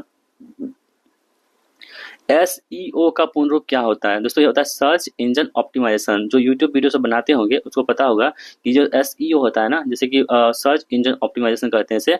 ऑप्शन नंबर ए यहाँ पे राइट आंसर हमारा होगा। कोई भी चीज़ सर्च में आती है ना, जैसे आप हमारी वीडियो को सर्च करते हैं तो हमको क्या करना पड़ता है, एसईओ करना पड़ता है हमारी वीडियो का। उसमें टैग टाइटल सब देना पड़ता है, तब जाके आप लोग इस वीडियो को सर्च करते हैं तो हमारा वीडियो आपको सामने में मिलता है। उसे क्या बोलते हैं, एसईओ बोलते हैं। अगला प्रश्न है कि ब्लॉग क्या है दोस्तों? ब्लॉग वो ब्लॉग नहीं जो हम लोग बोलते हैं हेलो दोस्तों कैसे हैं आप सभी लोग, आज के दिन में हम लोग यहाँ जा रहे हैं वहाँ जा रहे हैं, वो ब्लॉग नहीं दोस्तों। ये होता है BLOG ब्लॉग। ठीक है, इसका मतलब दोस्तों होता है कि एक ऑनलाइन डायरी या जनरल। ठीक है, इसे बोलते हैं। ऑप्शन नंबर ए यहाँ पे राइट आंसर हमारा होगा। ई कॉमर्स का क्या अर्थ होता है दोस्तों? ई कॉमर्स मतलब, तो कॉमर्स मतलब क्या होता है कि मतलब कि बिजनेस करना। और ई मतलब क्या होता है, तो इलेक्ट्रॉनिक बिजनेस करना, यानी कि इलेक्ट्रॉनिक माध्यम से वस्तुओं और सेवाओं की खरीद या बिक्री को हम लोग क्या बोलते हैं, ई कॉमर्स कहते हैं। और आजकल दोस्तों हम लोग क्या करते हैं, ई कॉमर्स पर ज़्यादा ध्यान देते हैं। फ्लिपकार्ट, अमेजोन और स्नैपडील, बहुत सारी ऐसी चीज़ें हैं, मीशो, तो वहाँ से क्या करते हैं हम लोग, कोई भी चीज़ को आसानी से मंगा लेते हैं, अपने घर बैठे मिल जाता है। उसे क्या बोलते हैं हम लोग, ई-कॉमर्स कहते हैं। और इस प्रकार हमारा पहला दोस्तों जो हमारे पास है, ये 100 क्वेश्चन का ये कंप्लीट हो चुका है और आगे हमारे पास 400 क्वेश्चन बचते हैं। और दोस्तों आपके जो पीडीएफ है उसका दूसरा पासवर्ड क्या है आपके पास, फिर से 9 है। कौन सा, फिर से 9 है। आप लोग ध्यान रखेंगे, वीडियो को जो भी लास्ट तक देखेंगे उनको एक पासवर्ड मिलेगा, ठीक है। तो ये कितना है, 9 है, ठीक है। दोस्तों आप लोग क्या कीजिएगा ना, गलती से भी पासवर्ड जो है कमेंट बॉक्स में नहीं लिखिएगा, जैसे आप लिखेंगे वो डिलीट हो जाएगा। क्यों, क्योंकि हम पहले से उसको सेट किए हुए हैं, यदि आप लिखेंगे तो डिलीट हो जाएगा। तो ऐसा गलती आप नहीं कीजिएगा, ठीक है। जो मेहनत करेगा उसको ही ये हासिल होगा, ठीक है। तो मेहनत करने वाले लोग हमें बहुत पसंद होते हैं, जो मेहनत करेगा उसी को सफलता मिलेगी, बस इतना हम कहना चाहेंगे। तो ये यहाँ पे 9 दूसरा आपका पासवर्ड है। पहला कौन था आपको याद है। चलिए बढ़ते हैं अगले प्रश्न की ओर। अगला प्रश्न है कि सर्च इंजन का उदाहरण कौन सा यहाँ पर होगा। आपको बताया था ना, गूगल दोस्तों क्या आपके पास सर्च इंजन है, आपके पास याहू क्या है, सर्च इंजन है। इस बात को आप लोग ध्यान रख सकते हैं। HTML का पूर्ण रूप क्या होगा, हाइपर टेक्स्ट मार्कअप लैंग्वेज। यहाँ पे HTML का फुल फॉर्म हो जाता है हमारा। अगला प्रश्न है कि इंटरनेट पर वेब सर्वर का क्या काम होता है। दोस्तों इंटरनेट पर जो वेब सर्वर होता है ना, इसका काम होता है कि वेब पेज और संबंधित सामग्री को स्टोर और वितरित करना वेब सर्वर का काम होता है। कुकीज क्या है दोस्तों, कुकीज इस बार पूछे गए कहाँ पे, आपके इंटरनल एग्जाम प्रश्न पूछे गए हैं, ठीक है। देख रहे हैं ना, यही सवाल आएंगे, यकीन मान के चलिए आप सभी लोग। कुकीज क्या होता है, कुकीज होता है कि छोटी टेक्स्ट फाइलें जो वेबसाइटों द्वारा उपयोगकर्ताओं के कंप्यूटर पर स्टोर की जाती है, उसे क्या बोलते हैं हम लोग, कुकीज कहते हैं। ऑप्शन बी यहाँ पे राइट आंसर हमारा होगा। अगला प्रश्न दोस्तों, ये 5 हमारे पास टॉपिक कंप्लीट हो चुके हैं और हमारा 6ठा टॉपिक शुरू हो रहा है, जिसका नाम है दोस्तों कंप्यूटर नेटवर्क, ठीक है। सवाल तो यहीं से फंसाएंगे, जितनी मेहनत करनी पड़ेगी हम जरूर करेंगे, सवाल यहीं से आपको दिखाएंगे एग्जाम के बाद। यहाँ पे 6ठा हमारे पास अध्याय है, कहता है कि लैन का पूर्ण रूप क्या होता है, और यहाँ सवाल पूछे गए कल के एग्जाम में। लैन का फुल फॉर्म दोस्तों क्या होता है कि लोकल एरिया नेटवर्क, यहाँ पे लैन का फुल फॉर्म होगा। आप लोग सभी को रटते चलिए, ध्यान रखते चलिए। निम्नलिखित में से कौन एक नेटवर्क टोपोलॉजी नहीं है। देखिए, बस टोपोलॉजी होता है, स्टार टोपोलॉजी होता है, ट्री टोपोलॉजी होता है, जबकि सेल दोस्तों किसी प्रकार की टोपोलॉजी के अंतर्गत नहीं आता है, ध्यान रखेंगे। WAN का फुल फॉर्म दोस्तों क्या होता है, वाइड एरिया नेटवर्क, यहाँ पे WAN का फुल फॉर्म होता है, आप लोग ध्यान रखिएगा। अगला दोस्तों आपके पास इसकी प्रश्न है कि मोडेम का काम क्या होता है। दोस्तों मोडेम का आपने सुना होगा नाम, कि मोडेम का काम होता है कि डिजिटल सिग्नल को एनालॉग में और एनालॉग को डिजिटल में बदलना। ये मोडेम का फुल फॉर्म मतलब कि क्या होता है, मतलब होता है। और मोडेम का फुल फॉर्म क्या होता है ना, आपसे उम्मीद करते हैं कि आप सभी लोग बताएंगे कहाँ पे, कमेंट बॉक्स में।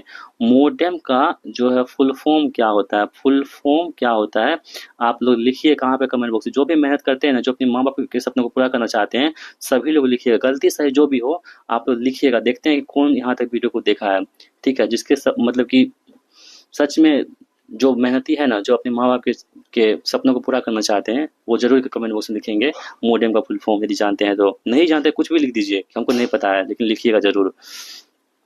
राउटर दोस्तों क्या होता है, राउटर का काम होता है कि डेटा को एक नेटवर्क से दूसरे नेटवर्क तक पहुंचाना। किसका काम होता है, राउटर का काम होता है, ठीक है। आप लोग यदि वाईफाई लगाते होंगे तो वहाँ पर राउटर को आपने देखा होगा। अगला प्रश्न है कि वाईफाई पूर्ण रूप से क्या होती है। दोस्तों वाईफाई मतलब होता है कि वायरलेस फिडेलिटी, ठीक है। वाईफाई का फुल फॉर्म क्या होता है, वायरलेस फिडेलिटी होता है इसका फुल फॉर्म, आप लोग ध्यान रखिएगा। अगला प्रश्न है कि IP एड्रेस क्या होता है दोस्तों। IP एड्रेस होता है कि इंटरनेट प्रोटोकॉल एड्रेस को क्या बोलते हैं हम लोग, IP एड्रेस कहते हैं। यानी कि I से क्या हो गया, इंटरनेट, P से क्या हो गया, प्रोटोकॉल, एड्रेस से एड्रेस हो गया, ठीक है। याद रखेंगे आप सभी लोग। नेटवर्क टोपोलॉजी क्या होती है, तो दोस्तों टोपोलॉजी की हम बात करें यहाँ पे, तो ये क्या होती है, कंप्यूटर नेटवर्क में कंप्यूटर का भौतिक जो लेआउट होता है ना, उसे क्या बोलते हैं हम लोग, टोपोलॉजी कहते हैं। अगला प्रश्न है कि ब्लूटूथ किस प्रकार का नेटवर्क होता है दोस्तों। तो ब्लूटूथ जो होता है पेन होता है, यानी कि पर्सनल एरिया नेटवर्क। यही सवाल देख रहे हैं ना, यही सवाल आपको पूछे गए थे कहाँ पे, GTO एग्जाम में पूछे गए हैं ना, तो बस देख लीजिए आप लोग। तो जो पेन है ना हमारे पास, पर्सनल एरिया नेटवर्क को बोलते हैं, किसका उदाहरण है, ब्लूटूथ का उदाहरण है। ऑप्शन सी यहाँ पे राइट आंसर हमारा होगा। अगला प्रश्न है कि हब और स्विच का उपयोग किसमें होता है। दोस्तों हब और स्विच जो है इसका इस्तेमाल करते हैं हम लोग नेटवर्क कनेक्टिविटी के लिए, हम लोग हब और स्विच का इस्तेमाल करते हैं, आप लोग याद रखेंगे। मेन का पूर्ण रूप क्या होता है दोस्तों, ये प्रश्न पूछे गए कहाँ पे, GTO एग्जाम में, ठीक है। जो कल एग्जाम हुआ था ना GTO, यहाँ सवाल पूछे गए थे मेन का। कितना इंपॉर्टेंट है आप लोग, आपको यकीन हो रहा होगा। तो मेन का पूर्ण रूप होता है कि मेट्रोपॉलिटन एरिया नेटवर्क, यहाँ पे ऑप्शन सी यहाँ पे राइट आंसर हमारा होगा, मेट्रोपॉलिटन एरिया नेटवर्क।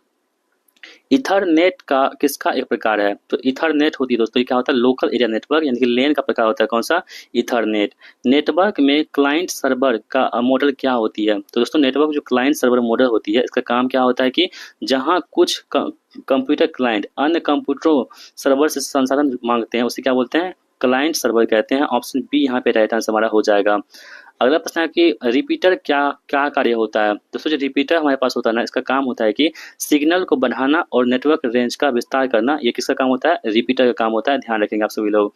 अगला प्रश्न है कि VPN ये क्या होता है? तो आप लोग बहुत यूज करते होंगे, जो गेम सब खेलते हैं पबजी उबजी, तो वो क्या करते हैं, क्योंकि पबजी बैन है तो साइड से उसको जो है बाईपास करने के लिए VPN का इस्तेमाल करते हैं। इसका फुल फॉर्म क्या होता है? वर्चुअल प्राइवेट नेटवर्क होता है। आप लोग ध्यान रखेंगे, इंपॉर्टेंट आप सभी के लिए होगा वर्चुअल प्राइवेट नेटवर्क। दोस्तों ये क्या होती है? एक सार्वजनिक नेटवर्क पर एक सुरक्षित और इनक्रिप्टेड कनेक्शन पैदा करना। यहाँ पे क्या होगा? VPN का आंसर मतलब कि काम होगा। अब देखिए 6 चैप्टर कंप्लीट हो चुके हैं। अब 7वां चैप्टर हमारे पास कौन सा है? डेटाबेस प्रबंधन प्रणाली, यानी कि DBMS। ठीक है, डेटाबेस प्रबंधन प्रणाली DBMS से प्रश्न पूछे जा सकते हैं, तो आप लोग ध्यान रखेंगे। सभी टॉपिक को हम कवर करेंगे, एक भी नहीं छोड़ेंगे, क्योंकि सवाल हमको फंसाना है यहाँ से। DBMS का पूर्ण रूप होता है दोस्तों, यहाँ पे ध्यान रखेंगे आप लोग, डेटाबेस मैनेजमेंट सिस्टम। यहाँ पे DBMS का फुल फॉर्म हो जाएगा।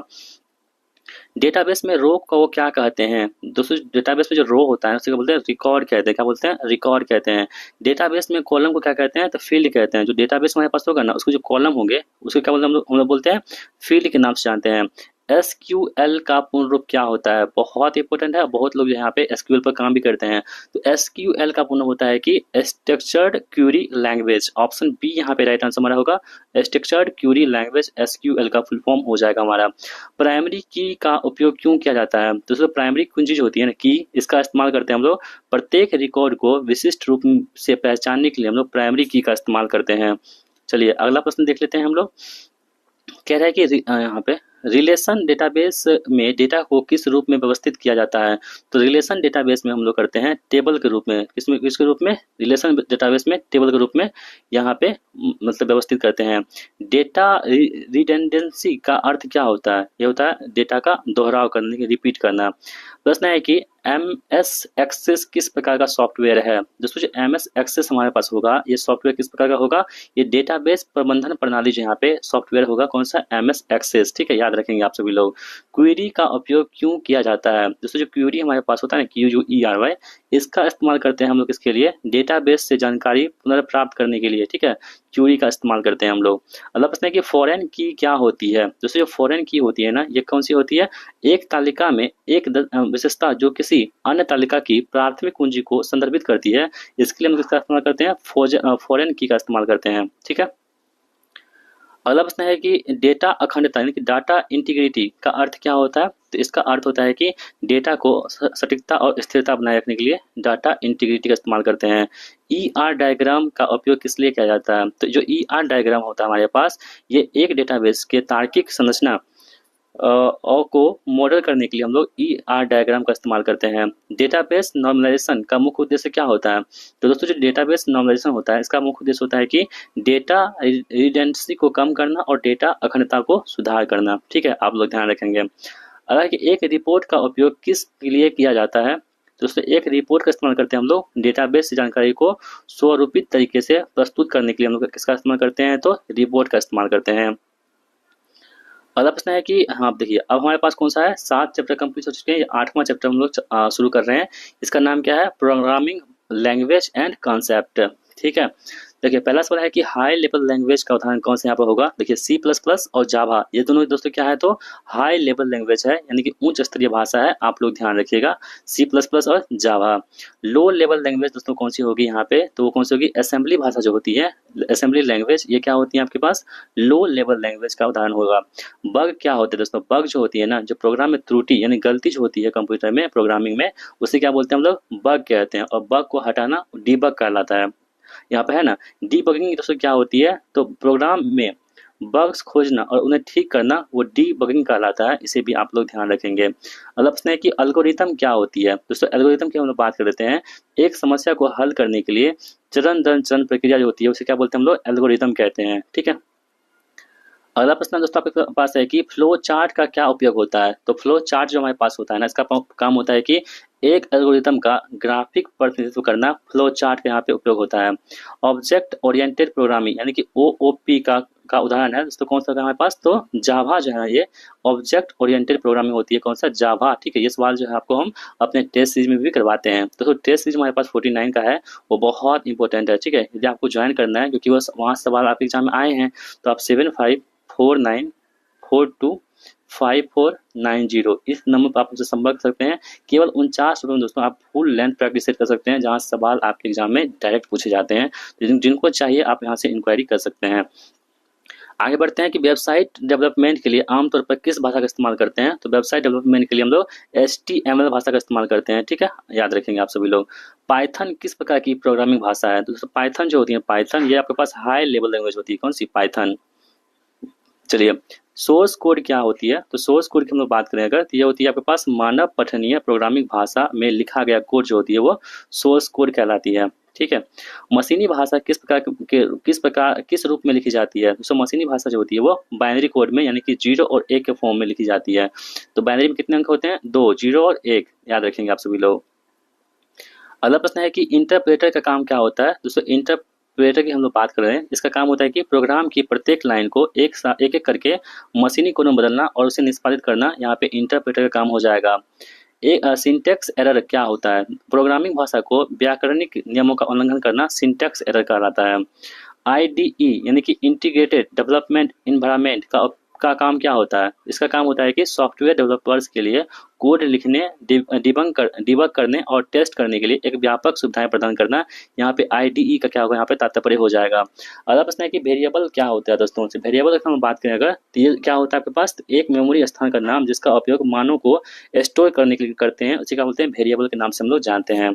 ऑप्शन बी यहाँ पे राइट आंसर हमारा होगा। तो इस प्रकार हमने आठ चैप्टर कंप्लीट कर लिए हैं और ये हमारा 9वां चैप्टर अब शुरू हो रहा है। दोस्तों 9वां चैप्टर हमारे पास कौन है, साइबर सुरक्षा। ठीक है, साइबर सुरक्षा आजकल बहुत चर्चे में रहता है, तो यहाँ सवाल आपके एग्जाम में पूछे जा सकते हैं। देखिए पहला सवाल कह रहा है यहाँ पे कि वायरस क्या होता है। तो आप लोग ध्यान रखेंगे, एक दुर्भाग्यपूर्ण सॉफ्टवेयर जो कंप्यूटर को नुकसान पहुंचाता है उसे क्या बोलते हैं हम लोग, वायरस कहते हैं। जो कंप्यूटर को नुकसान पहुंचाता है ना, उसे क्या बोलते हैं हम लोग, वायरस कहते हैं। फिशिंग क्या होती है, मोस्ट इंपोर्टेंट है फिशिंग। फिशिंग दोस्तों हम बात करेंगे तो संवेदनशील जानकारी जो कॉन्फिडेंशियल होती है चीजें, जैसे कि पासवर्ड हो गया, प्राप्त करने के लिए धोखेबाज तरीका यानी कि धोखा से किसी का पासवर्ड यदि आप हैक कर लेते हैं, उसे हम क्या बोलते हैं, फिशिंग कहते हैं। ठीक है, अगला प्रश्न है कि एंटीवायरस सॉफ्टवेयर का मुख्य उद्देश्य क्या होता है। तो एंटीवायरस नाम से स्पष्ट है कि वायरस को खत्म करना, यानी कि वायरस और मेलवेयर का पता लगाना और हटाना, ये क्या होता है, एंटीवायरस का यहाँ पे प्रमुख काम होता है। स्पैम ईमेल क्या होती है। दोस्तों स्पैम, यदि आप ईमेल यूज करते होंगे जीमेल अकाउंट, तो आप एक फोल्डर होता है वहाँ पे कौन सा, स्पैम। ठीक है, तो जो अवांछित या थोक ईमेल होते हैं ना, उसे क्या बोलते हैं हम लोग, स्पैम कहते हैं। क्या बोलते हैं, स्पैम कहते हैं। मालवेयर क्या होता है। दोस्तों मालवेयर की हम लोग बात कर लेते हैं, तो ये क्या होता है, दुर्भाग्यपूर्ण सॉफ्टवेयर का एक सामान्य शब्द, जैसे कि वायरस, ट्रोजन, वर्म्स, ये सभी क्या होते हैं, मालवेयर के एग्जाम्पल होते हैं। फायरवॉल का प्रमुख काम क्या होता है। दोस्तों फायरवॉल का काम क्या होता है, आपको बताए थे ना, जो फायरवॉल होता है इसका काम होता है कि अनाधिकृत नेटवर्क एक्सेस को रोकना, यहाँ पे फायरवॉल का काम होता है। पासवर्ड का उपयोग क्यों किया जाता है। तो पासवर्ड का इस्तेमाल क्यों करते हैं, जो पासवर्ड हम लगाए हैं इस PDF में, क्यों करते हैं, क्यों लगाए हैं, आप लोग समझिए। सिस्टम में डेटा तक अनाधिकृत पहुंच को रोकने के लिए, यानी कि कोई भी इसको एक्सेस कर सकता है, उसी को रोकने के लिए हमने उसमें पासवर्ड लगाया है। क्यों, क्योंकि जो मेहनत करेगा उसी को सफलता मिलेगी, मेरा एक ही सिद्धांत है। डिजिटल सिग्नेचर का क्या सुनिश्चित करता है। तो दोस्तों डिजिटल सिग्नेचर जो है डेटा को प्रामाणिकता और अखंडता सुनिश्चित करता है, आप लोग ध्यान रखेंगे। अगला प्रश्न है कि साइबर क्राइम दोस्तों क्या होती है। कंप्यूटर या नेटवर्क का उपयोग करके किया गया अपराध जो होती है उसे क्या बोलते हैं, साइबर क्राइम कहते हैं। ठीक है, अगला प्रश्न है कि बैकअप क्या होता है। हम ब्रेकअप सुन तो पढ़ रहे थे, लेकिन यहाँ पे बैकअप है। बैकअप क्या होता है दोस्तों, तो बैकअप से यहाँ पे डेटा की एक अतिरिक्त प्रति बनाना, उसे क्या बोलते हैं हम लोग, बैकअप कहते हैं। बोलते हैं ना कि इसको बैकअप में रख लो, कभी काम आएगा। इनक्रिप्शन का क्या उद्देश्य होता है। तो इनक्रिप्शन का उद्देश्य होता है कि यहाँ पे देखेंगे एक ऑप्शन और कहाँ गया, यहाँ पे है। तो इनक्रिप्शन का दोस्तों अर्थ होता है कि डेटा को अनिधिकृत पहुंच से सुरक्षित करना। जैसे कि आपका व्हाट्सएप यूज कर रहे होंगे ना, तो वहाँ पे क्या होता है, इनक्रिप्शन लगा होता है दोनों तरफ से, यानी कि आपका जो है मतलब मैसेज और उसका मैसेज केवल आप दोनों देख सकते हैं, व्हाट्सएप इसको नहीं देख सकता है, इसका मतलब यही होता है। तो सुरक्षित रखता है आपके मैसेज को।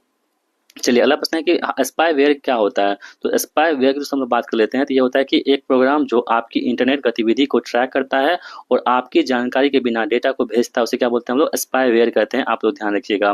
फिशिंग ईमेल की पहचान कैसे करें। तो इसको पहचानने के लिए हम लोग, यह एक अज्ञात प्रेषक से आता है और व्यक्तिगत जानकारी मांगता है, उसी का बोलते हैं हम लोग फिशिंग ईमेल कहते हैं। ठीक है, यानी कि अज्ञात, इसका कोई भी मतलब नाम नहीं होगा, अज्ञात नाम होगा और आपको आपकी जो प्राइवेट जानकारी है ना वो आपको मांगेगी, तो ऐसे ईमेल क्या बोलते हैं, फिशिंग ईमेल कहते हैं। आप लोग इससे बच करिएगा। रूट किट क्या होता है दोस्तों। रूट किट की हम लोग बात करने का, तो ये दोस्तों क्या होता है, तो एक सॉफ्टवेयर जो सिस्टम तक अनधिकृत पहुंच प्रदान करता है, उसे क्या बोलते हैं, नहीं, एक सॉफ्टवेयर जो सिस्टम तक अनधिकृत पहुंच प्रदान करता है और उसे छिपाता है, उसे क्या बोलते हैं हम लोग, रूट किट कहते हैं। टू फैक्टर ऑथेंटिकेशन, ठीक है, 2FA क्या होती है। ये लॉगिन करने के लिए दो अलग अलग तरीके से यहाँ पे इस्तेमाल होती है। जैसे आप व्हाट्सएप में लगाते हैं 2 फैक्टर, टेलीग्राम में लगाते हैं, व्हाट्सएप में लगाते हैं, यानी कि दो तरह का आप दो ताला लगाते हैं। कहने का मतलब हुआ कि आप उसे बहुत प्रोटेक्ट करते हैं, जिससे कि जो हैकर सब हैं आपके जो प्राइवेट चीज़ें हैं वहाँ तक नहीं पहुँच पाएँ। इसलिए हम लोग टू फैक्टर ऑथेंटिकेशन करते हैं। आप सभी लोग इसे जरूर करके रखिएगा अपने फ़ोन में। आगे बढ़ते हैं हम दोस्तों। हमारे पास अब 9 चैप्टर कंप्लीट हो चुके हैं। 10वां चैप्टर हम लोग आज शुरू कर रहे हैं फिर से, मतलब कि अभी से। क्या है कि कंप्यूटर की मूल अवधारणा और संक्षिप्त नाम, यानी कि बेसिक कॉन्सेप्ट और एक्रोनिम्स, यानी कि जो छोटे छोटे वर्ड होते हैं ना, क्या बोल सकते हैं आप लोग, शॉर्ट फॉर्म नहीं, फुल फॉर्म जो होता है किसी वर्ड का, वही यहाँ पे दिए गए हैं। चलिए यहाँ पहला सवाल देख लेते हैं। क्या है जीबी का पूर्ण रूप क्या होता है। हम लोग खूब जीबी जीबी करते हैं ना कि आज कितना जीबी दिया था, 1.5 GB दिया था, कितना खर्च कर दिया, 50 MB बचा हुआ है अभी, बोलते हैं ना। तो इसका फुल फॉर्म क्या होता है जीबी का, ये होता है गीगाबाइट। क्या होता है, गीगाबाइट। बीट क्या होता है, बीट दोस्तों, बीट की हम लोग बात करें अगर, तो ये होता है डेटा की सबसे छोटी इकाई, क्या बोलते हैं हम लोग, बीट की कहते हैं। ठीक है, एक बाइट में कितने बीट्स होते हैं, तो एक बाइट में जो बीट्स होते हैं दोस्तों वो कितने, 8 बीट्स होते हैं। कितने, 8 बीट्स होते हैं एक बाइट में। रोम में स्टोर किए गए प्रोग्राम को क्या कहते हैं, उसे दोस्तों बोलते हैं फर्मवेयर। क्या बोलते हैं, फर्मवेयर कहते हैं रोम में स्टोर किए गए प्रोग्राम को। सीडी रोम दोस्तों क्या होती है, तो सीडी रोम होता है आपके पास एक ऑप्टिकल स्टोरेज डिवाइस को क्या बोलते हैं हम लोग, सीडी रोम कहते हैं। ठीक है, प्रश्न है कि एएलयू का कार्य क्या होता है दोस्तों। यहाँ पे एएलयू का यहाँ पे हम बात करें तो अंकगणितीय और तार्किक संचालन करना, यहाँ पे एएलयू का फुल फॉर्म मतलब काम होता है यहाँ पे। ठीक है, चलिए अगला प्रश्न है कि प्रिंटर की आउटपुट गुणवत्ता किसमें मापी जाती है। तो दोस्तों जो प्रिंटर होती है ना, इसकी जो आउटपुट गुणवत्ता होती है, कितना अच्छा प्रिंटर काम कर रहा है या नहीं कर रहा है, कितना अच्छा प्रिंट कर रहा है, इसकी जो गुणवत्ता हम लोग मापते हैं वो मापते हैं डीपीआई में। और डीपीआई का फुल फॉर्म क्या होता है, डॉट पर इंच होता है, आप लोग ध्यान रखेंगे। और जो पीपीएम होता है ना, इसका फुल फॉर्म क्या होता है, पेज पर मिनट, यहाँ पे देखेंगे इसका फुल फॉर्म। और डीपीआई का अर्थ होता है यहाँ पे डॉट्स पर इंच होता है। और बीपीएस का मतलब क्या होता है यहाँ पे, बीट्स पर सेकेंड। इन सभी फुल फॉर्म को आप लोग ध्यान रख सकते हैं। कैश मेमोरी कहाँ स्थित होता है। तो जो कैश मेमोरी होता है, सबसे तेज मेमोरी कौन सी होती है, कैश मेमोरी होती है। तो यह कहाँ पे स्थित होता है, तो सीपीयू और मुख्य मेमोरी के बीच में आपको कैश मेमोरी देखने को मिल जाएगा। कंप्यूटर में बीआईओएस यानी कि बेसिक इनपुट आउटपुट सिस्टम कहाँ संग्रहित होते हैं, तो ये कहाँ दोस्तों होते हैं, रोम में संग्रहित होते हैं। कहाँ पे, रोम में। जीयूआई ग्राफिकल यूजर इंटरफेस का प्राथमिक लाभ दोस्तों क्या होता है, तो आपको हम बताए थे ये सवाल, फिर से रिपीट हो चुका है यहाँ पे। चलिए आगे बढ़ते हैं। वही है जो आपको हम बताए थे। प्रोग्रामिंग भाषा सी किसने विकसित की है। तो दोस्तों जो प्रोग्रामिंग भाषा सी है ना, ये इसको विकसित किया है डेनिस रिची के द्वारा। यहाँ पे प्रोग्रामिंग भाषा सी को यहाँ पे विकसित की गई है डेनिस रिची के द्वारा। ऑपरेटिंग सिस्टम का मुख्य कार्य दोस्तों क्या होगा यहाँ पे, तो हार्डवेयर और सॉफ्टवेयर संसाधनों का प्रबंधन करना, ये ऑपरेटिंग सिस्टम का यहाँ पे मुख्य काम हो जाएगा। इंटरप्रेटर क्या करता है, तो इंटरप्रेटर जो दोस्तों होता है कि प्रोग्राम के प्रत्येक लाइन को एक एक करके मशीन को बदलता है और इसे निष्पादित करता है, वो इंटरप्रेटर का यहाँ पे काम हो जाएगा। एक स्लाइड को प्रेजेंटेशन में शामिल करने के लिए MS पावर पॉइंट में किस कमांड का इस्तेमाल करते हैं, तो दोस्तों यहाँ देखेंगे तो न्यू स्लाइड का यहाँ पे इस्तेमाल करते हैं। आप लोग ध्यान रखेंगे। MS एक्सेल में पाई चार्ट का उपयोग किस लिए किया जाता है, तो MS एक्सेल में जो पाई चार्ट होती है वो समग्र के अनुपातिक आकार को दिखाने के लिए हम लोग इसका इस्तेमाल करते हैं। चलिए अगला प्रश्न है कि URL में HTTP ये दे रखा है, ठीक है, का क्या अर्थ होता है दोस्तों। इसका अर्थ होता है कि प्रोटोकॉल। क्या होता है, प्रोटोकॉल होता है। आईपी एड्रेस को किसमें परिवर्तित किया जाता है, जा सकता है, तो आईपी एड्रेस को हम लोग डोमेन नेम में परिवर्तित कर सकते हैं। एक ईमेल क्लाइंट का उदाहरण है, तो दोस्तों ईमेल क्लाइंट का उदाहरण कौन सा यहाँ पे हो जाएगा, यहाँ पे देखेंगे तो मोजिला थंडरबर्ड, ये क्या होता है आपके पास, यहाँ पे क्लाइंट हो जाएंगे। कौन सा क्लाइंट, ईमेल क्लाइंट यहाँ पे हो जाएगा। अगला प्रश्न है कि टीसीपी आईपी में टीसीपी का पूर्ण रूप क्या होता है दोस्तों। टीसीपी का फुल फॉर्म होता है यहाँ पे ट्रांसमिशन कंट्रोल प्रोटोकॉल, ध्यान रखेंगे, बहुत इंपॉर्टेंट है। अगला प्रश्न है कि मॉडेम किस OSI मॉडल लेयर पर काम करता है। दोस्तों मॉडल जो है आपके पास फिजिकल लेयर पर काम करता है। रिलेशन डेटाबेस में संबंध क्या दर्शाता है, तो तालिकाओं के बीच में कनेक्शन जो यहाँ पे रिलेशन डेटाबेस में संबंध दिखाता है। DBMS का उपयोग करने का मुख्य लाभ क्या होता है, तो डेटा को अधिक कुशलता से प्रबंधित करना और डेटा अतिरेक यानी कि रिडंडेंसी को कम करना, आप तो ध्यान रखेंगे। अगला प्रश्न है कि प्रोग्रामिंग त्रुटि क्या बोलते हैं दोस्तों, उसे बोलते हैं बग कहते हैं। क्या बोलते हैं, बग कहते हैं। जावा किस प्रकार की प्रोग्रामिंग भाषा है, तो जावा दोस्तों आप ध्यान रखेंगे ये क्या है, पास ऑब्जेक्ट ओरिएंटेड भाषा होती है। कौन सी, जावा जो होती है क्या होती है, ऑब्जेक्ट ओरिएंटेड भाषा होती है। फिशिंग हमला किस माध्यम से किया जाता है, तो जो ईमेल होती है, टेक्स्ट मैसेज होते हैं, वेबसाइट होते हैं, इन सभी के थ्रू आपके पास फिशिंग हमला की जा सकती हैं। अगला प्रश्न है कि ट्रोजन हॉर्स क्या है। दोस्तों ट्रोजन हॉर्स की हम लोग बात करते हैं यहाँ पे, तो ये क्या होती है, एक उपयोगी सॉफ्टवेयर जो दुर्भावनापूर्ण कार्य करता है, उसे क्या बोलते हैं, ट्रोजन हॉर्स के नाम से जानते हैं हम लोग। पेन ड्राइव किस प्रकार की स्टोरेज डिवाइस है, तो पेन ड्राइव दोस्तों एक प्रकार की फ्लैश ड्राइव क्या होती है, फ्लैश होती है। इसको आप ध्यान रखेंगे, जो प्रश्न पूछे जा सकते हैं, जो पेन ड्राइव होती है ना किस प्रकार की स्टोरेज डिवाइस होती है, फ्लैश होती है। क्या होती है, फ्लैश। सॉफ्टवेयर को स्थापित करने के बाद इसे कहाँ संग्रहित किया जाता है, दोस्तों इसे हार्ड डिस्क में हम क्या संग्रहित कर सकते हैं। मॉनिटर का पर प्रदर्शित छोटे दृश्य को क्या कहा जाता है, उसे दोस्तों क्या बोलते हैं, आइकन कहते हैं। क्या बोलते हैं, आइकॉन कहते हैं इसे। टैबलेट कंप्यूटर किस श्रेणी में आते हैं, दोस्तों टैबलेट कंप्यूटर होते हैं हमारे पास, ये माइक्रो कंप्यूटर के अंतर्गत आते हैं। ठीक है, इस प्रकार हमारे 10 चैप्टर कंप्लीट हो चुके हैं और 11वां चैप्टर आपके स्क्रीन पर है। इनपुट और आउटपुट डिवाइस को हम लोग यहाँ पे देख लेते हैं। कह रहा है कि निम्नलिखित में से कौन एक पॉइंटिंग डिवाइस है जिसका उपयोग कंप्यूटर गेम खेलने के लिए करते हैं, तो जॉयस्टिक का इस्तेमाल करते हैं हम लोग कंप्यूटर गेम को खेलने के लिए। OCR का फुल फॉर्म क्या होता है, optical character recognisation. Option number a यहाँ पे OCR का फुल फॉर्म हो जाएगा। अगला प्रश्न है कि MICR का उपयोग मुख्य रूप से किस उद्योग में करते हैं, तो MICR का इस्तेमाल करते हैं बैंकिंग उद्योग में हम लोग MICR का इस्तेमाल करते हैं, आप लोग ध्यान रखेंगे। प्रिंटर किस प्रकार का प्रिंटर का प्रकार कौन सा नहीं है यहाँ पे, ठीक है। देखिए इंकजेट दे रखा है हमारे पास, लेजर है, कीबोर्ड है, डॉट मैट्रिक्स है। तो प्रिंटर का प्रकार दोस्तों कौन सा होता है, इंकजेट प्रिंटर होता है, लेजर प्रिंटर होता है और डॉट मैट्रिक्स प्रिंटर होता है, जबकि कीबोर्ड दोस्तों क्या कोई भी प्रिंटर नहीं है यहाँ पे। एक वेबकैम किस प्रकार का डिवाइस है दोस्तों, तो एक वेबकैम जो यहाँ पे वो कौन सा होगा, इनपुट डिवाइस। यहाँ पे एक वेबकैम यहाँ पे हो जाएगा कौन सा, इनपुट डिवाइस। ठीक है, तो इस प्रकार दोस्तों हमने आप सभी के लिए 200 प्रश्न यहाँ पे कंप्लीट कर दिए हैं और बाकी के 300 प्रश्न और हैं। आप सभी लोग लास्ट तक वीडियो को देखते रहिएगा। और दोस्तों पीडीएफ का तीसरा पासवर्ड हमारे पास कौन सा है, 7 है। कौन सा, 7 है, आप तो ध्यान रखेंगे। पहले जो 2 पासवर्ड थे आपको हम बता चुके हैं, तीसरा पासवर्ड हमारे पास कौन सा है, 7 है। इस वीडियो को आप लोग ध्यान से देख लीजिए, इसको कहीं नोट डाउन करते रहिए यदि आपको पीडीएफ को एक्सेस करना है तो। ठीक है, इसे आप नोट डाउन कर लीजिए। चलिए बढ़ते हैं अगले प्रश्न की ओर। तो दोस्तों पीडीएफ का जो हमारे पास अगला पासवर्ड है वो कितना है, 7 है। ठीक है, आपको हम 2 पासवर्ड अभी बता चुके हैं, ये तीसरा पासवर्ड है। आप लोग यदि पीडीएफ को एक्सेस करना चाहते हैं तो सबको नोट डाउन करते चलिए, लास्ट में आप सभी लोग इसे पीडीएफ को एक्सेस कर लीजिएगा अपने पासवर्ड को डाल करके। 7 है, आप लोग ध्यान रखिएगा।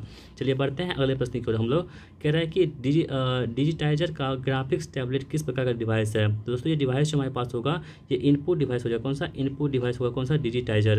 अगला प्रश्न है कि स्पीकर किस प्रकार का आउटपुट प्रदान करता है दोस्तों, तो स्पीकर हमारे पास क्या होगा, स्पीकर क्या प्रदान करता है, स्पीकर दोस्तों ध्वनि प्रदान करता है। कैसा, ध्वनि प्रदान करता है हम लोगों को। OMR का उपयोग मुख्य रूप से किस लिए करते हैं, तो OMR का इस्तेमाल करते हैं हम लोग परीक्षाओं के उत्तर पुस्तिका को स्कैन करने के लिए हम लोग OMR का इस्तेमाल करते हैं। और OMR आपने सीट को भी देखा होगा तो हम लोग फिल करते हैं एग्जाम के समय में। आगे बढ़ते हैं, लाइट पेन किस प्रकार का इनपुट डिवाइस है, तो दोस्तों लाइट पेन जो है ना एक इनपुट डिवाइस है। यहाँ पूछा है किस प्रकार का है, ये पॉइंटिंग डिवाइस कौन सा होगा, यहाँ पे लाइट पेन यहाँ पे हो जाएगा हमारा। हेडफोन किस प्रकार का डिवाइस है, दोस्तों हेडफोन की हम लोग बात करेंगे तो ये दोस्तों क्या होती है, एक आउटपुट डिवाइस है हमारे पास, कौन सा, हेडफोन। मेमोरी और स्टोरेज, यहाँ पे 12वां चैप्टर हमारे पास शुरू हो रहा है मेमोरी और स्टोरेज का। कह रहा है कि ROM का पूर्ण रूप क्या होता है, आपको बता चुके हैं, रीड ओनली मेमोरी। यहाँ पे ROM का पूर्ण रूप होता है। वर्चुअल मेमोरी का काम क्या होता है दोस्तों, तो ये एक तकनीक जो हार्ड डिस्क के हिस्से को रैम के रूप में उपयोग करती है, उसे क्या बोलते हैं, वर्चुअल मेमोरी के नाम से जानते हैं हम लोग। हार्ड डिस्क ड्राइव HDD किस प्रकार का स्टोरेज डिवाइस है, तो HDD जो तुम्हारे पास होगा ना, ये क्या होगा, एक सेकेंडरी स्टोरेज होगा। कौन सा, HDD। कैश मेमोरी का मुख्य काम होता है कि सीपीयू और मुख्य मेमोरी के बीच में डेटा एक्सेस को तेज करना। ये क्या होता है, कैश मेमोरी का काम होता है। तो ये क्योंकि ये सभी मतलब कि बहुत ज़्यादा तेज मेमोरी होती है कैश मेमोरी। फ्लॉपी डिस्क किस प्रकार का स्टोरेज माध्यम है, तो फ्लॉपी डिस्क की दोस्तों हम बात करें अगर, ये क्या होता है कि मैग्नेटिक यहाँ पे स्टोरेज डिवाइस हो जाएगी। डीवीडी का पूर्ण रूप क्या होता है, ये होता है दोस्तों डिजिटल वर्सेटाइल डिस्क या डिजिटल वीडियो डिस्क, ये दोनों होता है आपके पास डीवीडी का फुल फॉर्म। पेन ड्राइव को और किस नाम से जानते हैं, तो बोलते हैं फ्लैश ड्राइव के नाम जानते हैं पेन ड्राइव को, आप लोग ध्यान रखेंगे। आगे बढ़ते हैं, मेमोरी यूनिट की सबसे बड़ी इकाई कौन सी होती है, तो क्या होती है योट्टाबाइट, यहाँ पे मेमोरी यूनिट की सबसे बड़ी इकाई होती है, ठीक है, याद रखेंगे। SSD यानी कि सॉलिड स्टेट ड्राइव HDD की तुलना में क्यों बेहतर है, दोस्तों क्यों बेहतर है, यह तेज, शांत और अधिक टिकाऊ है, इसलिए यह क्या है, तो बेहतर है।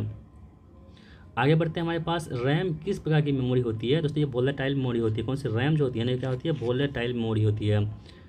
कैश मेमोरी किस सिद्धांत पर काम करती है, दोस्तों कैश मेमोरी जो होती है ना, ये सिद्धांत पर काम करती है, कौन सी, ये होती है डेटा के लोकेलिटी और रेफरेंस के सिद्धांत पर काम करती है, कौन सी, कैश मेमोरी, आप लोग ध्यान रखिएगा। अगला प्रश्न आपके पास है कि रजिस्टर्ड कहाँ स्थित होते हैं, दोस्तों सीपीयू के अंदर में क्या होते हैं आपके पास, रजिस्टर्ड स्थित होते हैं, आप लोग याद रखेंगे। एक ब्लू रे डिस्क की भंडारण क्षमता आमतौर पर कितनी होती है, तो ये 25 GB से 50 GB तक जो होती है इसकी क्षमता होती है। अगला प्रश्न आपके पास है कि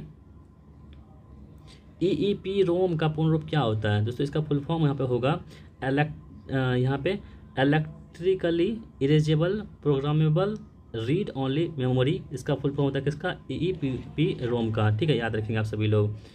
सेकेंडरी स्टोरेज का एक अन्य नाम क्या है, दोस्तों इसका नाम क्या होता है, सहायक भंडारण यानी कि ऑक्सिलरी स्टोरेज, यहाँ पे इसका आंसर होगा। इस प्रकार 12 चैप्टर कंप्लीट हो चुके हैं, 13वां चैप्टर हम लोग शुरू कर रहे हैं। यह है नंबर सिस्टम का। कंप्यूटर में डेटा और निर्देश किस नंबर सिस्टम में संग्रहित होती है, दोस्तों ये बाइनरी में होती है, जिसमें कितने अंक होते हैं, 0 और 1 अंक होते हैं, ठीक है। बाइनरी नंबर सिस्टम में कितने अंक होते हैं, दोस्तों 2 अंक होते हैं, कौन कौन से, 0 और 1 होते हैं, इसे भी आप लोग ध्यान रखेंगे, यही सवाल आपको हम बताए थे। दशमलव संख्या 10 का बाइनरी समतुल्य कितना होगा, दोस्तों ये कितना होगा, 10 यहाँ पे होगा इसका बाइनरी समतुल्य, आप लोग ध्यान रखेंगे, ठीक है। देखिए इसमें क्या करते हैं ना, 10 को आप 2 से भाग देते चलिए, यहाँ पे देखिए 2 से 2 पंचे 10, कितना बचा यहाँ पे, हाँ से कितना बचा, 0 बचा है ना, कुछ नहीं बचा तो 0 यहाँ पे लिखेंगे, 0 लिख दिया, ठीक है। फिर जब तक खत्म नहीं होगा 2 से भाग देते रहेंगे, 2 दूनी 4, यहाँ पे कितना हाथ से बचा, 1 बचा, ठीक है। फिर 2 से भाग देंगे दोस्तों, यहाँ पे 2 का 2, ठीक है, यहाँ कितना बचा, 0। जब यहाँ पे 1 आ जाएगा तब हम छोड़ देंगे, तब उसको हम नीचे से ऊपर लिखना शुरू कर देंगे, कैसे, 1 0 1 0, यही क्या होगा आपके पास 10 का बाइनरी नंबर होगा, जो ऑप्शन नंबर बी में दे रखा है। आगे बढ़ते हैं, यहाँ पे हम लोग कह रहे हैं कि हेक्साडेसिमल नंबर सिस्टम का आधार कौन सा होगा, तो हेक्साडेसिमल की हम बात करते थे, यहाँ पे 16 इसका आधार होता है, कितना, 16 होता है।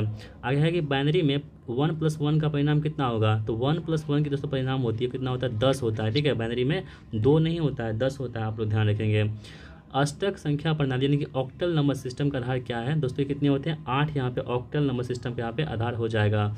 ASCII का पूर्ण रूप क्या होता है, तो American standard code for information interchange, यहाँ पे इसका आंसर हमारा हो जाता है। आगे बढ़ते हैं, हम लोग कह रहे हैं कि कंप्यूटर में अक्षर और संख्याएं किस रूप में प्रदर्शित की जाती है, तो बाइनरी नंबर में की जाती है। बाइनरी से दशमलव रूपांतरण में प्रत्येक बाइनरी अंक को 2 के किस घात से गुना किया जाता है, तो 2 के उसकी स्थिति के घात से, जैसा कि आपको हम बताए थे वहाँ पे। बोर्डमास नियम किस ऑपरेशन के लिए उपयोग किया जाता है, दोस्तों ये अंकगणितीय संचालन का क्रम करने के लिए हम लोग बोर्डमास नियम का इस्तेमाल करते हैं। अब हमारे पास है कि 14वां चैप्टर हमारे पास है ऑपरेटिंग सिस्टम के कार्य। मल्टीटास्किंग ऑपरेटिंग सिस्टम का कार्य क्या होता है, इसका दोस्तों का अर्थ होता है कि एक समय में कई कार्यों का प्रोग्राम निष्पादित करना, यह मल्टीटास्किंग कहलाता है।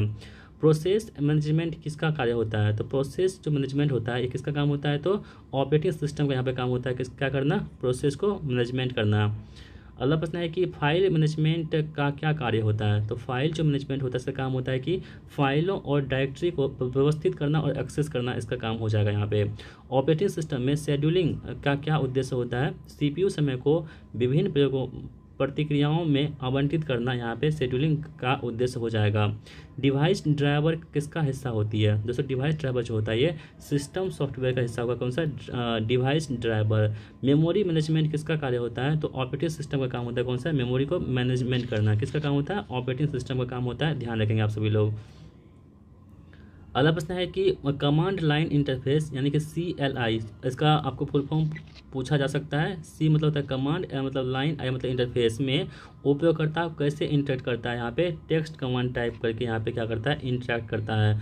ऑपरेटिंग सिस्टम में स्पूलिंग का क्या कार्य होता है, तो ऑपरेटिंग सिस्टम में जो स्पूलिंग होता है दोस्तों, इसका काम होता है कि डेटा को अस्थायी रूप से एक बफर में स्टोर करना, विशेषकर प्रिंटिंग करने के लिए। ऑप्शन बी यहाँ पे राइट आंसर हमारा होगा।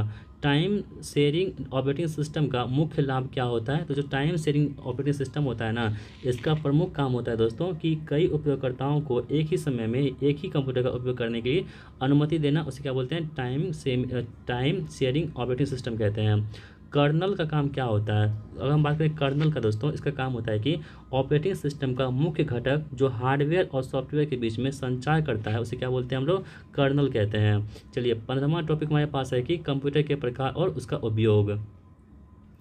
सुपर कंप्यूटर का उपयोग मुख्य रूप से किस लिए करते हैं हम लोग दोस्तों, इसका इस्तेमाल करते हैं मौसम पुनर्निर्माण के लिए, वैज्ञानिक अनुसंधान और जटिल सिमुलेशन के लिए हम लोग सुपर कंप्यूटर का यहाँ पे इस्तेमाल करते हैं। मेन फ्रेम कंप्यूटर का उपयोग किस लिए किया जाता है, तो दोस्तों जो मेन फ्रेम कंप्यूटर होता है इसका इस्तेमाल करते हैं हम लोग बड़े संगठनों में बड़ी मात्रा में डेटा को संसाधित करने के लिए हम लोग मेन फ्रेम कंप्यूटर का इस्तेमाल करते हैं। इस बात को आप लोग ध्यान रखेंगे। अगला प्रश्न है कि एक लैपटॉप कंप्यूटर किस श्रेणी में आता है, तो ये माइक्रो कंप्यूटर में आता है। कौन सा, लैपटॉप। एम्बेडेड सिस्टम क्या होती है दोस्तों, एम्बेडेड सिस्टम की हम बात करें अगर, ये दोस्तों क्या होती है, एक विशेष कार्य करने के लिए एक बड़े सिस्टम में निर्मित कंप्यूटर क्या बोलते हैं हम लोग, एम्बेडेड सिस्टम के नाम से जानते हैं। पाम टॉप कंप्यूटर को और किस नाम से जानते हैं दोस्तों, पाम टॉप जो कंप्यूटर हमारे पास होता है ना, इसे क्या बोलते हैं, पाम मतलब क्या होता है कि यहाँ आप देखेंगे तो पर्सनल डिजिटल असिस्टेंट यानी PDA कहते हैं पाम टॉप कंप्यूटर को। डेस्कटॉप कंप्यूटर का प्राथमिक उपयोग क्या होता है, तो जो डेस्कटॉप जो कंप्यूटर हमारे पास होगा दोस्तों, इसका प्राथमिक काम की हम बात करें, ये व्यक्तिगत और व्यावसायिक उपयोग के लिए इसका इस्तेमाल करते हैं हम लोग। वर्क स्टेशन क्या होती है, तो ये होती है एक उच्च प्रदर्शन वाला कंप्यूटर जो तकनीकी या वैज्ञानिक अनुप्रयोग के लिए उपयोग किया जाता है, उसे क्या बोलते हैं, वर्क स्टेशन कहते हैं। अगला प्रश्न है कि नेटबुक क्या है दोस्तों, नेटबुक की हम बात करें यहाँ पे, तो एक छोटा हल्का या सस्ता लैपटॉप मुख्य रूप से इंटरनेट ब्राउजिंग के लिए डिजाइन किया गया, उसे क्या बोलते हैं, नेटबुक कहते हैं। ATM में किस प्रकार के कंप्यूटर का उपयोग होता है दोस्तों, ATM हम इस्तेमाल करते हैं कौन सा, एम्बेडेड सिस्टम जो कंप्यूटर होते हैं वो ATM इस्तेमाल किए जाते हैं, आप लोग ध्यान रखेंगे। अगला प्रश्न आपके पास है कि मिनी कंप्यूटर का उपयोग कहाँ किया जाता है, जैसे जो मिनी कंप्यूटर होता है ना, इसका इस्तेमाल हम लोग करते हैं छोटे और मध्यम आकार के व्यवसाय में, मिनी कंप्यूटर का यहाँ पे इस्तेमाल होता है। ठीक है, चलिए अब हम लोग 16वां चैप्टर देख लेते हैं। क्या है, डाटा रिप्रेजेंटेशन यानी डाटा प्रतिनिधित्व। यहाँ पे कह रहा है कि बाइट में कितने बीट होते हैं, तो दोस्तों बाइट में कितने बीट होते हैं, तो 8 बीट होते हैं, आप लोग ध्यान रखेंगे। किलो बाइट में कितने बिट्स होते हैं दोस्तों, तो जो 1 किलो बाइट होते हैं ना, इस पर कितने बिट्स होते हैं, 1024 यहाँ पे बिट्स हो जाते हैं, किसमें, 1 KB में। कंप्यूटर में करैक्टर एनकोडिंग का क्या उद्देश्य होता है, तो इसका उद्देश्य होता है कि कंप्यूटर को बाइनरी कोड में बदलना इसका प्रमुख काम होता है। यूनिकोड का प्राथमिक लाभ क्या होता है दोस्तों, जो यूनिकोड हमारे पास होगा ना, इसका प्राथमिक काम होगा कि यह दुनिया की अधिकांश भाषाओं के वर्णों को दर्शा सकता है, यूनिकोड। ठीक है, एक निबल में कितने बिट्स होते हैं दोस्तों, एक निबल में बिट्स होते हैं कितने, 4 होते हैं, कितने, 4 होते हैं एक निबल में बिट्स। अगला प्रश्न है कि पिक्सल क्या होता है दोस्तों, पिक्सल की हम बात करें यहाँ पे, तो पिक्सल होता है कि एक डिजिटल छवि में सबसे छोटी इकाई क्या बोलते हैं हम लोग, पिक्सल कहते हैं। रिजोल्यूशन किससे संबंधित होती है, तो मॉनिटर या प्रिंटर पर छवियों की स्पष्टता के लिए या तीक्ष्णता के लिए उसे क्या बोलते हैं, रिजोल्यूशन कहते हैं। ठीक है, ऑप्शन बी यहाँ पे राइट आंसर हमारा होगा।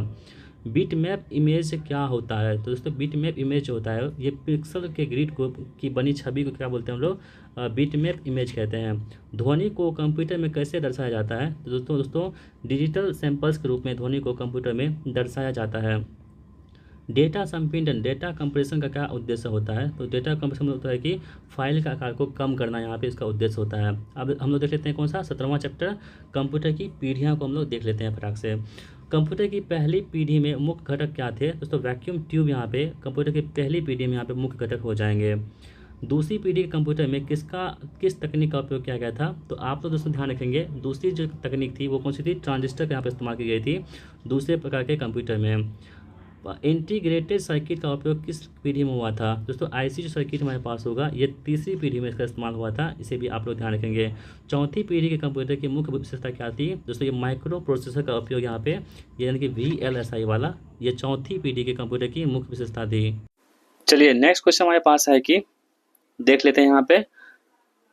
आर्टिफिशियल इंटेलिजेंस एआई और समानांतर प्रोसेसिंग यानी कि पैरेलल प्रोसेसिंग किस पीढ़ी से संबंधित है? दोस्तों एआई जो आपके पास पांचवी पीढ़ी से संबंधित है, आप लोग ध्यान रखेंगे। एआई कितने सी पीढ़ी से? पांचवी पीढ़ी कंप्यूटर से संबंधित है। किस पीढ़ी कंप्यूटर से ने बैच प्रोसेसिंग और टाइम शेयरिंग ऑपरेटिंग सिस्टम का समर्थन किया था? ये तीसरी पीढ़ी में किया था, ठीक है, आप लोग ध्यान रखेंगे। एएलयू और सीयू कंप्यूटर की किस पीढ़ी से विकसित हुए हैं? तो एएलयू जो सीयू हमारे पास होगा कंप्यूटर के आपके पास सभी पीढ़ियों में, लेकिन पहली पीढ़ी से ही अस्तित्व में थे, यानी कि ऑप्शन डी यहाँ पे सही जवाब हमारा होगा। पर्सनल कंप्यूटर पीसी का विकास किस पीढ़ी में हुआ था? तो पीसी का विकास हुआ था आपके पास चौथी पीढ़ी में, आपके पास पर्सनल कंप्यूटर का विकास हुआ था, यानी कि पीसी का विकास हुआ था। अगला सवाल है कि किस पीढ़ी में प्रोग्रामिंग के लिए उच्च स्तरीय भाषाओं यानी कि हाई लेवल लैंग्वेज जैसे कोबोल और फोर्ट्रन का उपयोग किया गया था? दोस्तों यहाँ पे देखेंगे आप सभी लोग, तो आप लोग ध्यान रख सकते हैं कि ये दूसरी पीढ़ी में किया गया था, किसका? कोबोल और फोर्ट्रन का यहाँ पे उपयोग किया गया था दूसरी पीढ़ी में। नेटवर्क जैसे कि लैन का विकास किस पीढ़ी में हुआ था? तो नेटवर्क जो लैन है इसका विकास हुआ था तीसरी पीढ़ी में, किसमें? तीसरी पीढ़ी में। चलिए 18वां चैप्टर हम लोग देख लेते हैं, कंप्यूटर सुरक्षा और नैतिकता यानी कि कंप्यूटर सिक्योरिटी एंड एथिक्स को हम लोग यहाँ पे देख लेते हैं। फिशिंग का प्राथमिक लक्ष्य दोस्तों क्या होता है? इसका लक्ष्य होता है कि पासवर्ड, क्रेडिट कार्ड नंबर जैसे संवेदनशील जानकारी को चुराना, ये क्या होता है? वो फिशिंग कहलाता है, ठीक है। या फिशिंग मतलब मछली मारना नहीं है दोस्तों, यहाँ पे फिशिंग मतलब होता है कि पासवर्ड, क्रेडिट कार्ड नंबर जैसे कि संवेदनशील डाटा को, जानकारी को चुराना, ये फिशिंग कहलाता है। एक कंप्यूटर को वायरस से बचाने के लिए सबसे प्रभावी तरीका क्या है? तो एक अच्छा एंटीवायरस सॉफ्टवेयर इंस्टॉल करना और उसे अपडेट रखना, ये दोस्तों क्या है आपके पास? एक वायरस को आप बचा सकते हैं अपने कंप्यूटर को। अगला प्रश्न आपके पास है कि यहाँ पे देख लेते हैं, पासवर्ड बनाने के लिए सबसे अच्छी प्रथा क्या होती है? तो एक अक्षर होना चाहिए, संख्या होना चाहिए और विशेष वर्ण का एक मजबूत संयोजन होना चाहिए। जैसे कि मान लीजिए कोई पासवर्ड हम बनाते हैं, जैसे कि बनाते हैं हम लोग, क्या बनाते हैं? ये जैसे हम लोग बनाए, ठीक है, ये हुआ नाम, उसके बाद उसको क्या कर सकते हैं? @ लगा दीजिए, कोई संख्या दे दीजिए, ठीक है, कोई संख्या दे दीजिए आप, जैसे कि 4 6 7 जो भी आपको मन है दोस्तों आप दे सकते हैं। ये आपका क्या होगा? एक मजबूत पासवर्ड यहाँ पे हो जाएगा। चलिए आगे बढ़ते हैं हम लोग। अगला प्रश्न क्या है कि साइबर बुलिंग क्या है? दोस्तों साइबर बुलिंग जो यहाँ पे होगा ना, साइबर बुलिंग क्या होता है दोस्तों? यहाँ पे आप लोग ध्यान रखेंगे, इलेक्ट्रॉनिक संचार का उपयोग करके किसी को धमकाना या परेशान करना, वो साइबर बुलिंग कहलाता है, ठीक है, आप लोग ध्यान रख सकते हैं। कॉपीराइट उल्लंघन यानी कॉपीराइट का जो इन्फ्रिंगमेंट क्या है? तो दोस्तों किसी और के मूल काम का बिना अनुमति का उपयोग करना या पुनर्स्थापन करना, यहाँ इसे क्या बोलते हैं? कॉपीराइट का उल्लंघन करना बोलते हैं, ठीक है। जैसे कि मान लीजिए पीडीएफ हमारा है, हम इसे मेहनत करके बनाया है, कोई क्या करेगा? इस पीडीएफ को लेगा और जो है कहीं वीडियो बना देगा, तो उसे क्या बोलते हैं हम लोग? कॉपीराइट करना बोलते हैं, यानी कि उसका उल्लंघन करना बोलते हैं। ये मेरा बिना परमिशन के कोई चीज़ आप यूज करते हैं तो उसे क्या बोलते हैं हम लोग? तो कॉपीराइट कहते हैं।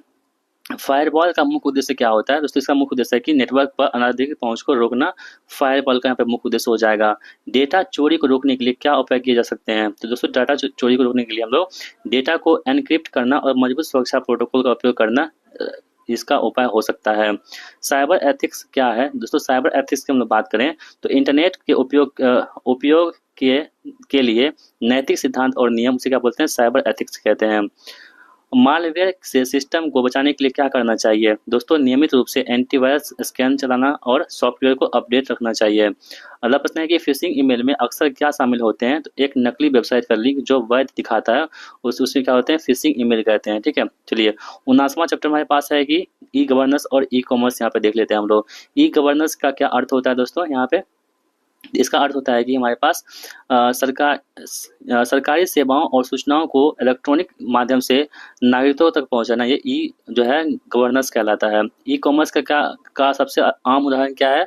तो ऑनलाइन शॉपिंग जैसे कि अमेजॉन और फ्लिपकार्ट, ठीक है। अगला प्रश्न है कि B2C ई कॉमर्स मॉडल का पूर्ण रूप क्या होता है? तो B2C जो मतलब मॉडल होता है ना ई कॉमर्स का, इसे बोलते हैं बिजनेस टू कंज्यूमर। क्या बोलते हैं? Business to consumer. अगला प्रश्न है कि ई बैंकिंग का एक लाभ क्या है दोस्तों? तो ई बैंकिंग का लाभ क्या होता है? कहीं से भी 24/7 यानी कि 24 घंटा 7 दिन बैंकिंग सुविधाएं उपलब्ध करना, ये ई बैंकिंग कहलाता है। अगला प्रश्न है कि G2C ई गवर्नेंस मॉडल का क्या अर्थ होता है? इसका अर्थ होता है दोस्तों, आप ध्यान रखेंगे, गवर्नमेंट टू सिटीजन, G2C।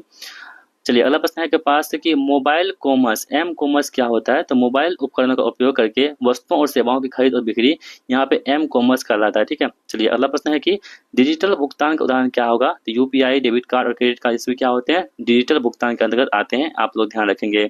ये शिक्षा क्या क्या लाभ होता है। तो दोस्तों इसका लाभ होता है कि दूरस्थ शिक्षा और लचीलेपन सीखने के अवसर को प्रदान करना यहाँ पे ई शिक्षा का लाभ होता है। डिजिटल इंडिया पहल का मुख्य उद्देश्य क्या है दोस्तों यहाँ पे। तो भारत को डिजिटल रूप से सशक्त समाज और ज्ञान अर्थव्यवस्था में बदलना यहाँ पे इसका प्रमुख काम हो जाएगा। C2C ई कॉमर्स मॉडल का क्या अर्थ होता है। तो आपको हम बता चुके हैं C2C मॉडल के बारे में। ये होता है कंज्यूमर टू कंज्यूमर। ठीक है, चलिए आर्टिफिशियल इंटेलिजेंस AI और मशीन लर्निंग को हम लोग देख लेते हैं, क्योंकि अभी बहुत ही चर्चे में रहा है अभी वर्तमान में।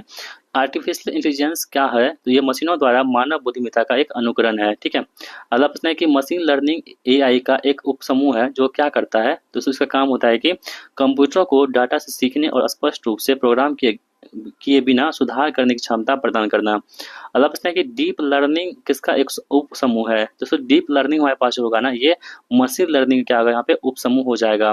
नेचुरल लैंग्वेज प्रोसेसिंग यानी कि NLP किस क्षेत्र से संबंधित है। तो ये दोस्तों आप ध्यान रखेंगे, ये मानव भाषा और कंप्यूटर के बीच बातचीत से संबंधित है। रोबोटिक्स किस क्षेत्र का अनुप्रयोग है। तो रोबोटिक्स यहाँ पे आर्टिफिशियल इंटेलिजेंस का यहाँ पे क्या होगा, प्रयोग हो जाएगा।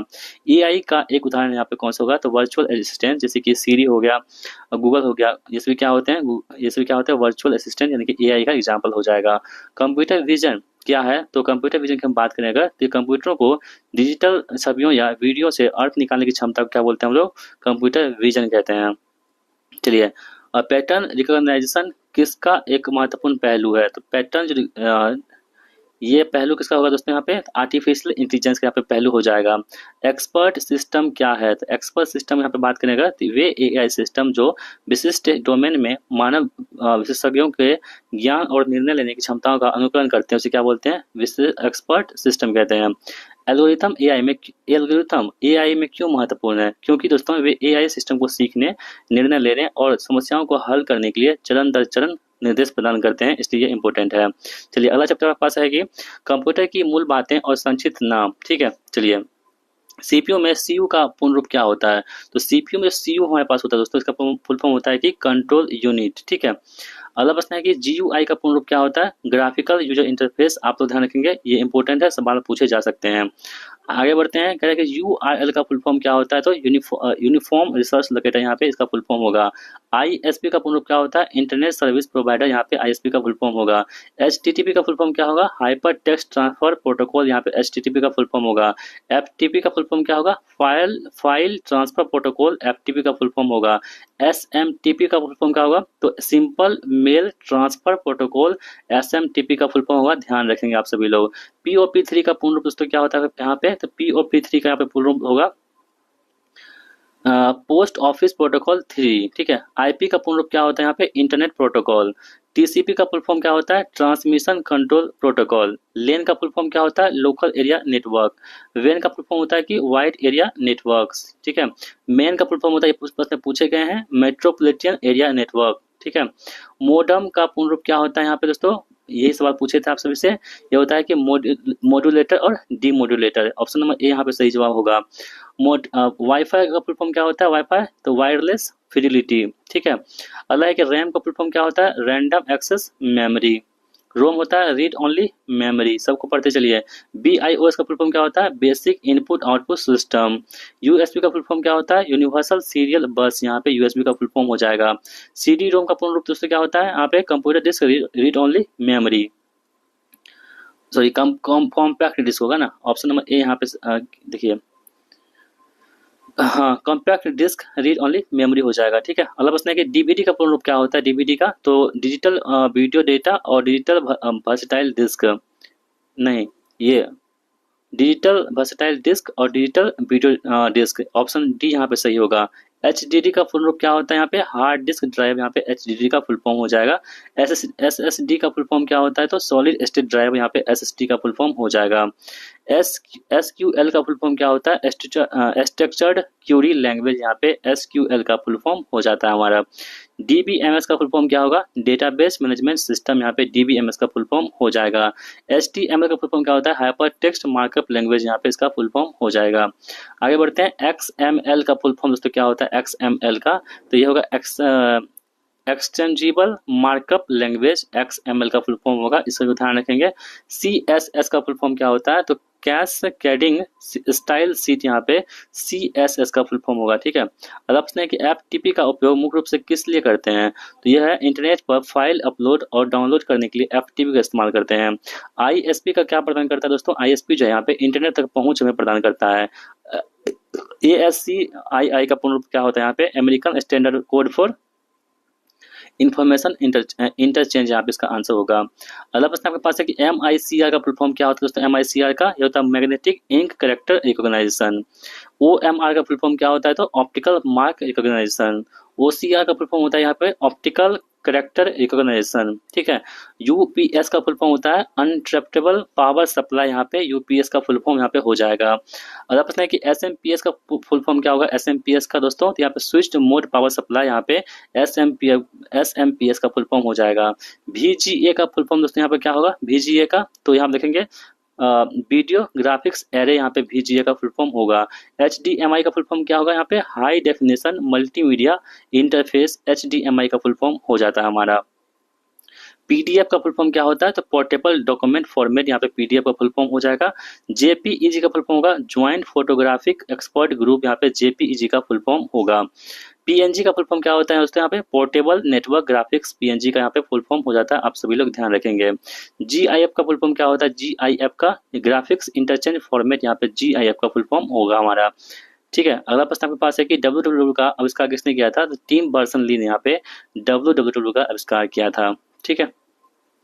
अगला प्रश्न है कि IC सर्किट का आविष्कार किसने किया था? दोस्तों जैक किलविक द्वारा IC सर्किट का इस्तेमाल यहाँ पे किया गया था, आप सभी लोग ध्यान रखेंगे। माउस का आविष्कार किसने किया था? तो माउस का आविष्कार किया था डगलस एंडलबर्ग द्वारा, माउस का आविष्कार किया गया था। पहला वेब ब्राउजर कौन सा था?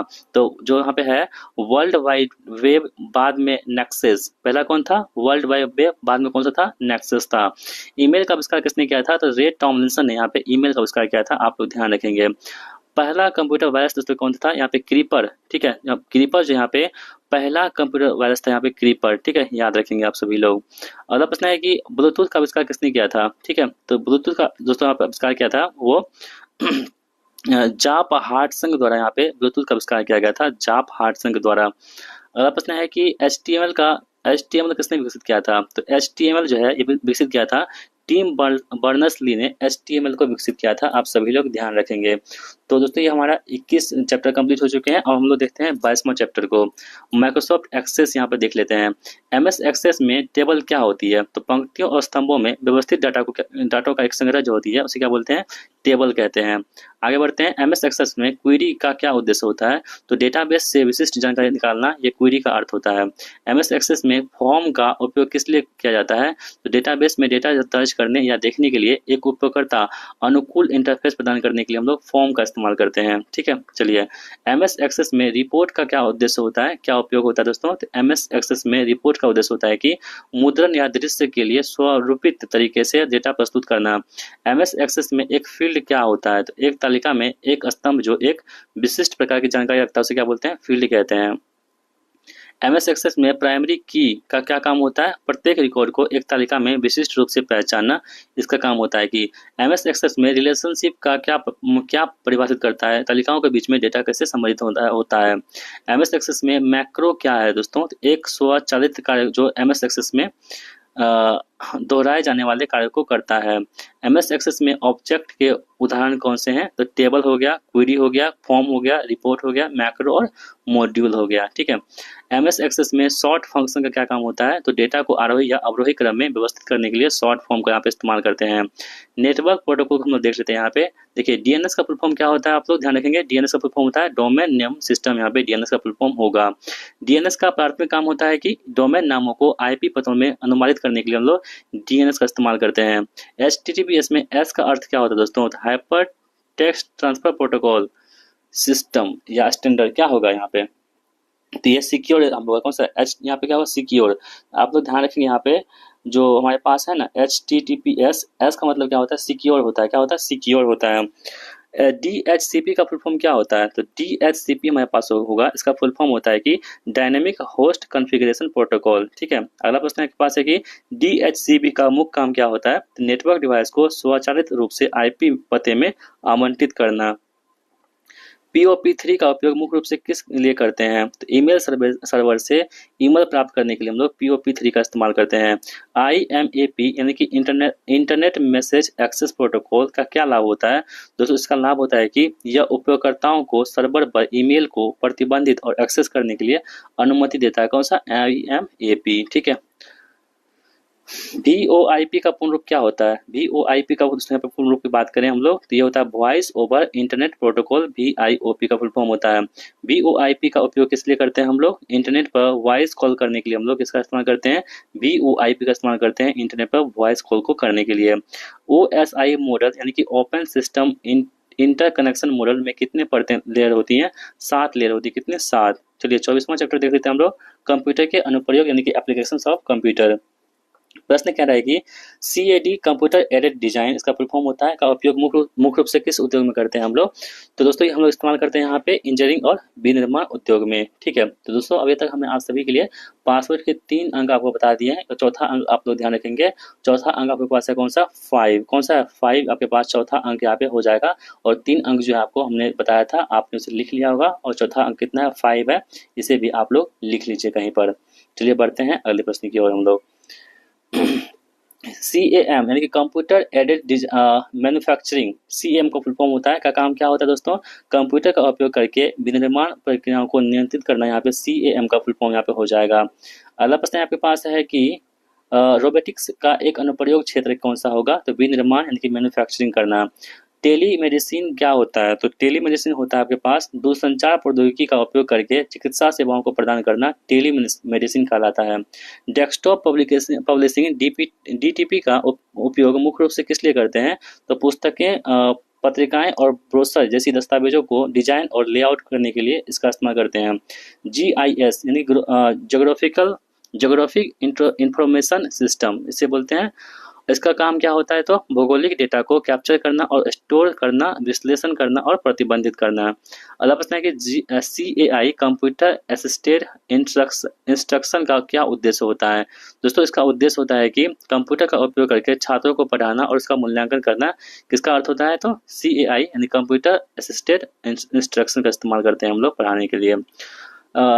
सिमुलेशन का उपयोग किस लिए करते हैं, तो सिमुलेशन का इस्तेमाल होता है दोस्तों आप लोग ध्यान रखेंगे, वास्तविक दुनिया की घटनाओं को कृत्रिम रूप से बनाना और उसका परीक्षण करना सिमुलेशन कहलाता है। ऑनलाइन बैंकिंग का क्या लाभ होता है, तो घर बैठे वित्तीय लेन देन करना ऑनलाइन बैंकिंग का काम होता है। POS system point of sale system का उपयोग कहाँ किया जाता है, तो खुदरा स्टोरों में लेन देन यानी बिक्री को संसाधित करने के लिए यहाँ पे इस्तेमाल करते हैं।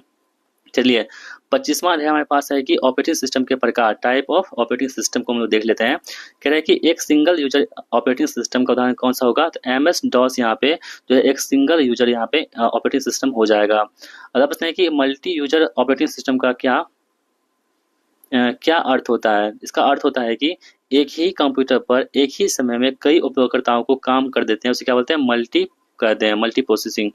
रियल टाइम ऑपरेटिंग सिस्टम यानी कि RTOS, इसका फुल फॉर्म क्या होता है, रियल टाइम ऑपरेटिंग सिस्टम का उपयोग कहाँ होता है, तो औद्योगिक नियंत्रण प्रणाली, रोबोटिक्स और चिकित्सा उपकरण में लोग RTOS का इस्तेमाल करते हैं।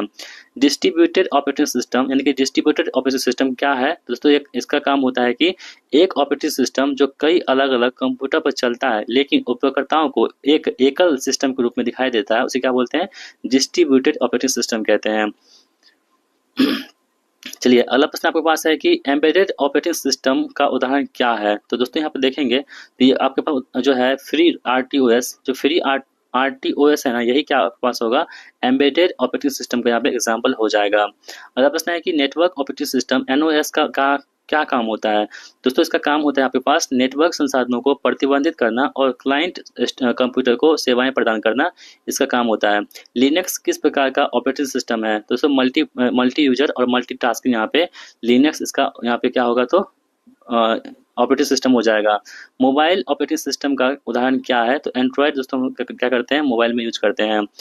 ओपन सोर्स ऑपरेटिंग सिस्टम का क्या लाभ होता है? तो इसका लाभ होता है कि इसका स्रोत कोड सार्वजनिक रूप से उपलब्ध है और इसे संशोधित किया जा सकता है। ऑप्शन बी यहाँ पे सही जवाब होगा। अगला प्रश्न आपके पास है कि बैच प्रोसेसिंग ऑपरेटिंग सिस्टम यानी कि बैच प्रोसेसिंग ओएस का क्या अर्थ होता है? दोस्तों इसका अर्थ होता है कि जहां समान कार्यों को एक साथ समूहीकृत करके निष्पादित किया जाता है बिना मानवीय हस्तक्षेप के, उसे क्या बोलते हैं? बैच प्रोसेसिंग ऑपरेटिंग सिस्टम कहते हैं। अगला सवाल है कि इनपुट आउटपुट पोर्ट और कनेक्टर। यूएसबी पोर्ट का क्या उद्देश्य होता है दोस्तों? इसका यूएसबी जो पोर्ट होता है ना, इसका उद्देश्य होता है कि बाहरी उपकरण जैसे कि पेन ड्राइव हो गया, माउस हो गया, कीबोर्ड को क्या करना, कनेक्ट करना, किसका काम होता है? यूएसबी का होता है। HDMI पोर्ट का उपयोग मुख्य रूप से किसके लिए करते हैं? तो HDMI जो पोर्ट होता है दोस्तों, इसका इस्तेमाल करते हैं हम लोग उच्च परिभाषी ऑडियो और वीडियो को ट्रांसफर करने के लिए हम लोग HDMI जो है पोर्ट का इस्तेमाल करते हैं। VGA पोर्ट का उपयोग किस लिए करते हैं? तो VGA पोर्ट का इस्तेमाल करते हैं हम लोग कंप्यूटर को मॉनिटर से जोड़ने के लिए। यहाँ पे VGA पोर्ट का इस्तेमाल होती है कंप्यूटर को मॉनिटर से जोड़ने के लिए। ऑप्शन बी यहाँ पे सही जवाब होगा। अगला प्रश्न है कि इथरनेट पोर्ट का उपयोग किस लिए किया जाता है? तो इथरनेट जो पोर्ट हमारे पास होगा, इसका इस्तेमाल करते हैं हम लोग वायर्ड नेटवर्क कनेक्शन के लिए, लैन के लिए हम लोग इथरनेट पोर्ट का इस्तेमाल करते हैं। PS/2 पोर्ट का उपयोग किस लिए करते हैं? तो कीबोर्ड और माउस कनेक्ट करने के लिए हम लोग PS2 का यहाँ पे जो है उपयोग करते हैं। थंडरबोल्ट पोर्ट का क्या लाभ होता है? जो थंडरबोल्ट पोर्ट होता है दोस्तों, इसका काम होता है कि उच्च गति डेटा ट्रांसफर और वीडियो आउटपुट दोनों को सपोर्ट करता है। कौन सा? Thunderbolt port. अगला प्रश्न है कि ऑडियो जैक का उपयोग किस लिए करते हैं? तो ऑडियो जैक का इस्तेमाल करते हैं स्पीकर, हेडफोन या मोबाइल कनेक्ट करने के लिए हम लोग ऑडियो जैक का इस्तेमाल करते हैं, आपके फोन में होगा। आगे बढ़ते हैं, हम लोग कहते हैं कि डिस्प्ले पोर्ट का उपयोग किस लिए करते हैं? डिस्प्ले पोर्ट दोस्तों हम लोग करते हैं वीडियो और ऑडियो दोनों के लिए, डिजिटल डिस्प्ले इंटरफेस के लिए हम किसका इस्तेमाल करते हैं? डिजिटल पोर्ट का इस्तेमाल करते हैं। कंप्यूटर केस के पीछे के पोर्ट को क्या कहते हैं? जहां बाहरी उपकरण कनेक्ट होते हैं उसे बोलते हैं बैक पैनल। क्या बोलते हैं? बैक पैनल कहते हैं। और 400वां सवाल आपकी स्क्रीन पर है, साटा पोर्ट सीरियल ATA पोर्ट का उपयोग मुख्य रूप से किस लिए करते हैं दोस्तों? तो हार्ड ड्राइव और SSD जैसे आंतरिक स्टोरेज डिवाइस कनेक्ट करने के लिए हम लोग ATA पोर्ट का इस्तेमाल करते हैं। चलिए अध्याय 27 हमारे पास है कंप्यूटर हार्डवेयर के घटक। ठीक है, components of computer hardware. Computer का मस्तिष्क किसे कहते हैं? तो CPU को हम क्या बोलते हैं? कंप्यूटर का मस्तिष्क कहते हैं, आपको हम बता चुके हैं। मदरबोर्ड का मुख्य क्या काम होता है दोस्तों? इसका काम होता है कि कंप्यूटर के सभी प्रमुख घटकों को जोड़ना और उसके बीच संचार की अनुमति करना मदरबोर्ड का प्रमुख काम होता है। GPU का फुल फॉर्म क्या होता है? इसका फुल फॉर्म होता है कि ग्राफिक्स प्रोसेसिंग यूनिट। ठीक है, ग्राफिक्स प्रोसेसिंग यूनिट यहाँ पे GPU का फुल फॉर्म यहाँ पे हो जाएगा। GPU का उपयोग मुख्य रूप से किस लिए करते हैं? तो GPU का इस्तेमाल करते हैं मुख्य रूप से उच्च स्तरीय ग्राफिक्स और समानांतर प्रोसेसिंग के लिए GPA का फुल मतलब इस्तेमाल करते हैं हम लोग। SMPS switched mode power supply का क्या कार्य होता है? इसका काम होता है कि AC बिजली को DC बिजली में परिवर्तित करना और कंप्यूटर घटकों को बिजली प्रदान करना SMPS का काम होता है। ठीक है, कूलिंग फैन का क्या उद्देश्य होता है? ठीक है, तो कूलिंग जो फैन होता है दोस्तों, उसका काम होता है कि कंप्यूटर घटक जो विशेषकर CPU और GPU होते हैं, इसको जो गर्म होने से बचाने के लिए हम लोग कूलिंग फैन का इस्तेमाल करते हैं। विस्तार स्लॉट, एक्सपेंशन स्लॉट क्या कहाँ पाए जाते हैं? जो एक्सपेंशन स्लॉट होते हैं ना, वो मदरबोर्ड पर पाए जाते हैं, आप लोग ध्यान रखेंगे। साउंड कार्ड क्या है? साउंड कार्ड होता है कि कंप्यूटर को ऑडियो इनपुट आउटपुट क्षमताओं को से लेस करना, यहाँ पे साउंड कार्ड कहलाता है। नेटवर्क इंटरफेस कार्ड NIC का क्या कार्य होता है? तो इसका काम होता है कि कंप्यूटर को नेटवर्क से कनेक्ट करना, इसका प्रमुख काम यहाँ पे हो जाएगा। रजिस्टर्ड किस मेमोरी प्रकार से संबंधित है? रजिस्टर दोस्तों यहाँ पे CPU में सबसे छोटी और तेज मेमोरी क्या बोलते हैं? यहाँ पे मतलब कि रजिस्टर जो है यहाँ पे हो जाएगा, इससे संबंधित हो जाएगा। चलिए अध्याय 28 देख लेते हैं हम लोग, क्लाउडिंग कंप्यूटिंग को। क्लाउड कंप्यूटिंग क्या है? तो आप लोग ध्यान रखेंगे कि इंटरनेट पर server, storage, database, networking, software, analytics और इंटेलिजेंस सेवाओं का वितरण करना, ये क्लाउड कंप्यूटिंग कहलाता है। ठीक है, क्लाउड कंप्यूटिंग सेवा मॉडल उदाहरण है किसका? तो SaaS का। ठीक है, ये इसका फुल फॉर्म होता है कि सॉफ्टवेयर एज अ सर्विस। चलिए IaaS का फुल फॉर्म क्या होता है दोस्तों? इसका फुल फॉर्म होता है कि इंफ्रास्ट्रक्चर एज अ सर्विस। ठीक है, ऑप्शन सी यहाँ पे आंसर हुआ।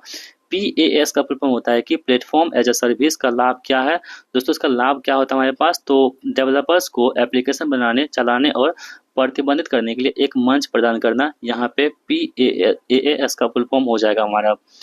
अगला सवाल आपके पास है कि पब्लिक क्लाउड क्या होती है दोस्तों? पब्लिक क्लाउड क्या होती है? एक क्लाउड सेवा जो इंटरनेट पर व्यापक जनता के लिए उपलब्ध होती है, उसे क्या बोलते हैं हम लोग? पब्लिक क्लाउड कहते हैं। ठीक है, आप लोग ध्यान रखेंगे। अगला सवाल आपके स्क्रीन पर है कि हाइब्रिड क्लाउड क्या है? तो हाइब्रिड क्लाउड दोस्तों क्या होता है? तो पब्लिक और प्राइवेट क्लाउड वातावरण का संयोजन करना, उसे क्या बोलते हैं? हाइब्रिड क्लाउड कहते हैं। क्लाउड कंप्यूटिंग का मुख्य लाभ क्या है? तो इसका लाभ होता है कि लागत में कमी, स्केलेबिलिटी और लचीलापन। क्लाउड कंप्यूटिंग का एक संभावित नुकसान क्या है दोस्तों? तो आप देखेंगे इंटरनेट कनेक्टिविटी पर निर्भरता और संभावित सुरक्षा चिंताएं। ऑप्शन बी यहाँ पे सही जवाब हमारा हो जाएगा। क्लाउड स्टोरेज का एक उदाहरण है यहाँ पे गूगल ड्राइव, जहाँ पे दोस्तों क्या होता है यहाँ पे क्लाउड स्टोरेज का एग्जाम्पल हो जाएगा।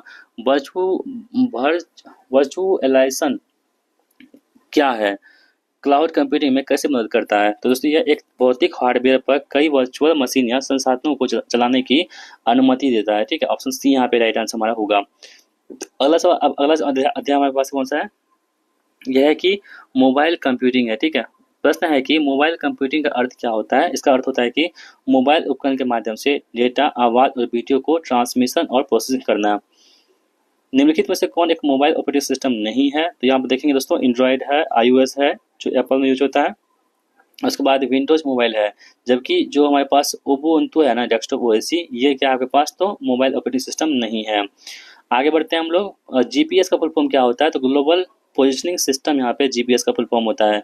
मोबाइल उपकरण में एक्सेलेरोमीटर का क्या तात्पर्य है, क्या काम होता है? तो डिवाइस के ओरिएंटेशन यानी झुकाव और गति का पता लगाने के लिए हम लोग एक्सेलेरोमीटर का इस्तेमाल करते हैं मोबाइल में।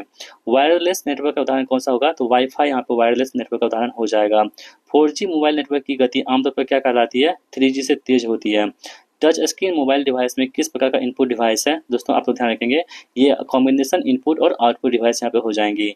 मोबाइल ऐप का क्या काम होता है दोस्तों? तो मोबाइल ऐप का काम होता है कि मोबाइल डिवाइस को चलाने के लिए डिजाइन किया गया एक सॉफ्टवेयर एप्लीकेशन। NFC यानी कि नियर फील्ड कम्युनिकेशन का उपयोग मुख्य रूप से किस में करते हैं हम लोग? तो बहुत कम दूरी पर डिवाइस के बीच डाटा साझा करने के लिए हम लोग इस्तेमाल करते हैं NFC का। मोबाइल उपकरण में बायोमेट्रिक सेंसर का उदाहरण क्या होती है? फिंगरप्रिंट सेंसर यहाँ पे हो जाएगा। तीसरा अध्याय हमारे पास है कि बिग डेटा और डाटा एनालिसिस। बिग डेटा क्या है दोस्तों? बिग डेटा की हम बात करें यहाँ पे तो ये क्या होता है? तो अत्यधिक बड़ी और जटिल डेटा सेट जिन्हें पारंपरिक डेटा प्रोसेसिंग सॉफ्टवेयर के साथ संसाधित करना मुश्किल होता है।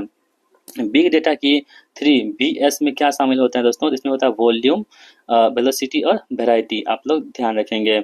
आगे बढ़ते हैं। डेटा एनालिटिक्स से क्या क्या उद्देश्य होता है? इसका काम होता है कि कच्चे डेटा को जांच करना ताकि निष्कर्ष निकाले जा सके और सूचित निर्णय पर पहुंचे जा सके। डेटा माइनिंग का क्या काम होता है? तो डेटा जो माइनिंग होता है ना, इसका काम होता है कि बड़े डेटा सेट से पैटर्न और उपयोगी जानकारी को खोज करना, यहाँ पे डेटा माइनिंग कहलाता है। व्यवसायिक खुफिया BI क्या उद्देश्य है दोस्तों? इसका उद्देश्य होता है कि यहाँ पे व्यवसाय संचालन के बारे में सूचित निर्णय लेने के लिए डेटा को विश्लेषण करना।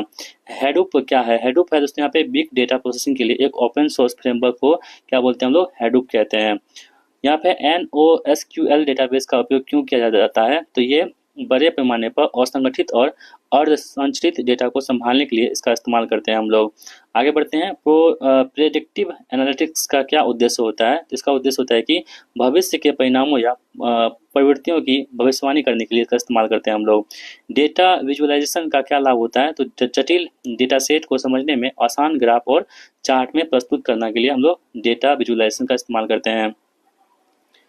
एनालिटिक्स लाइफ साइकिल का पहला चरण क्या है? तो समस्याओं की पहचान और डेटा को अधिग्रहण करना। चलिए ब्लॉकचेन और हम यहाँ पे देख लेते हैं क्रिप्टो करेंसी को। ब्लॉकचेन क्या होता है? तो एक अवितरित अपरिवर्तनीय डिजिटल लेजर जो लेन देन को सुरक्षित रूप से रिकॉर्ड करता है, उसे क्या बोलते हैं? ब्लॉकचेन कहते हैं। दोस्तों आपकी PDF का जो हमारे पास चौथा पासवर्ड होगा वो कौन सा होगा? 4 होगा। कौन सा? 4 होगा। ठीक है, अभी तक हमने आपको बताया था। ये अगला कौन सा हमारे पास? 4 हो जाएगा। तो आप सभी लोग जो है इसको ध्यान रखेंगे, कौन सा होगा? 4 होगा। ठीक है, आप लोग नोट कर लीजिए। आगे बढ़ते हैं हम लोग यहाँ पे। ब्लॉकचेन की मुख्य विशेषता क्या होती है? तो विकेंद्रीकरण और पारदर्शिता यहाँ पे हो जाएगी।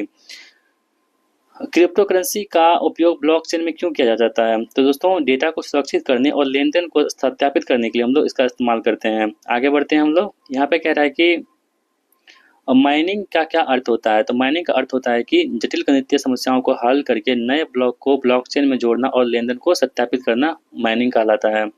स्मार्ट कॉन्ट्रैक्टर्स का उपयोग कहाँ किए जाते हैं? तो ब्लॉकचेन पर संग्रहित स्वचालित रूप से निष्पादित होने वाले अनुबंध में किए जाते हैं। ब्लॉकचेन की अपरिवर्तनीयता का क्या अर्थ होता है? दोस्तों, एक बार ब्लॉकचेन में रिकॉर्ड किए जाने वाले लेनदेन को बदलना या हटाया नहीं जा सकता। ठीक है। डिस्ट्रीब्यूटेड लेजर टेक्नोलॉजी टीएलटी किसका उदाहरण है यहाँ पे? तो दोस्तों ये होगा किसका? ब्लॉकचेन का यहाँ पर हो जाएगा।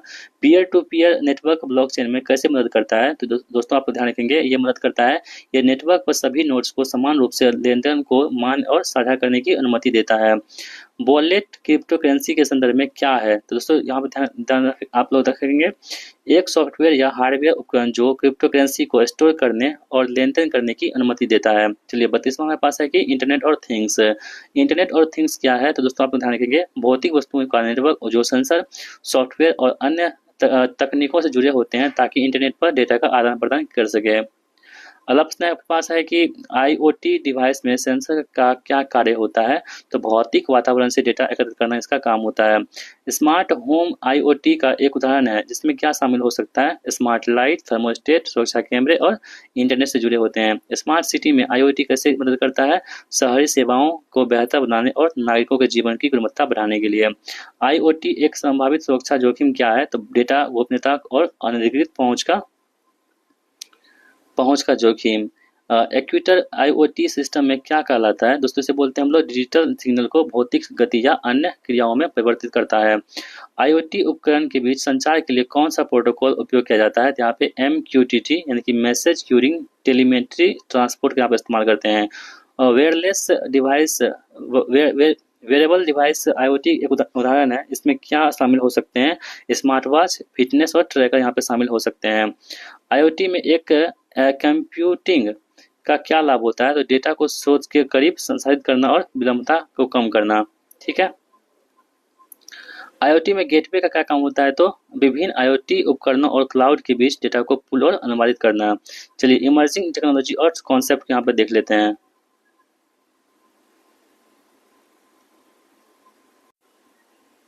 वर्चुअल रियलिटी VR क्या होती है? दोस्तों इसका मतलब होता है कि एक कृत्रिम कंप्यूटर जनित वातावरण जो वास्तविक जैसा दिखता है और उपयोगकर्ताओं को उसमें विसर्जित करता है।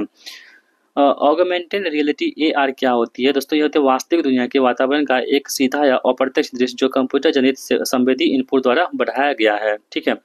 अगला प्रश्न है कि 5G नेटवर्क का मुख्य लाभ क्या होता है? दोस्तों तो अल्ट्रा फास्ट स्पीड, कम विलंबता और उच्च क्षमता यहाँ पे 5G नेटवर्क का मुख्य लाभ होता है।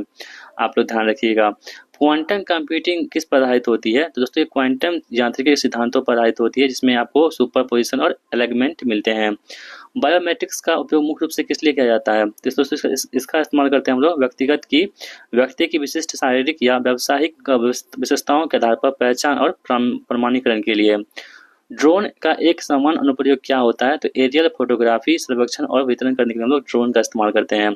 3D प्रिंटिंग का क्या अर्थ होता है? दोस्तों आप ध्यान रखेंगे, डिजिटल डिजाइन फाइल से त्रिआयामी ठोस वस्तुएं बनाना। ठीक है।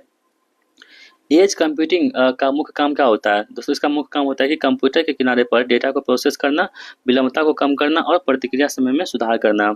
डिजिटल ट्विन क्या होता है? दोस्तों इसका मतलब होता है कि एक भौतिक वस्तु या प्रणाली का एक आभासी मॉडल जो वास्तविक दुनिया के डेटा के साथ अद्वित होते रहता है।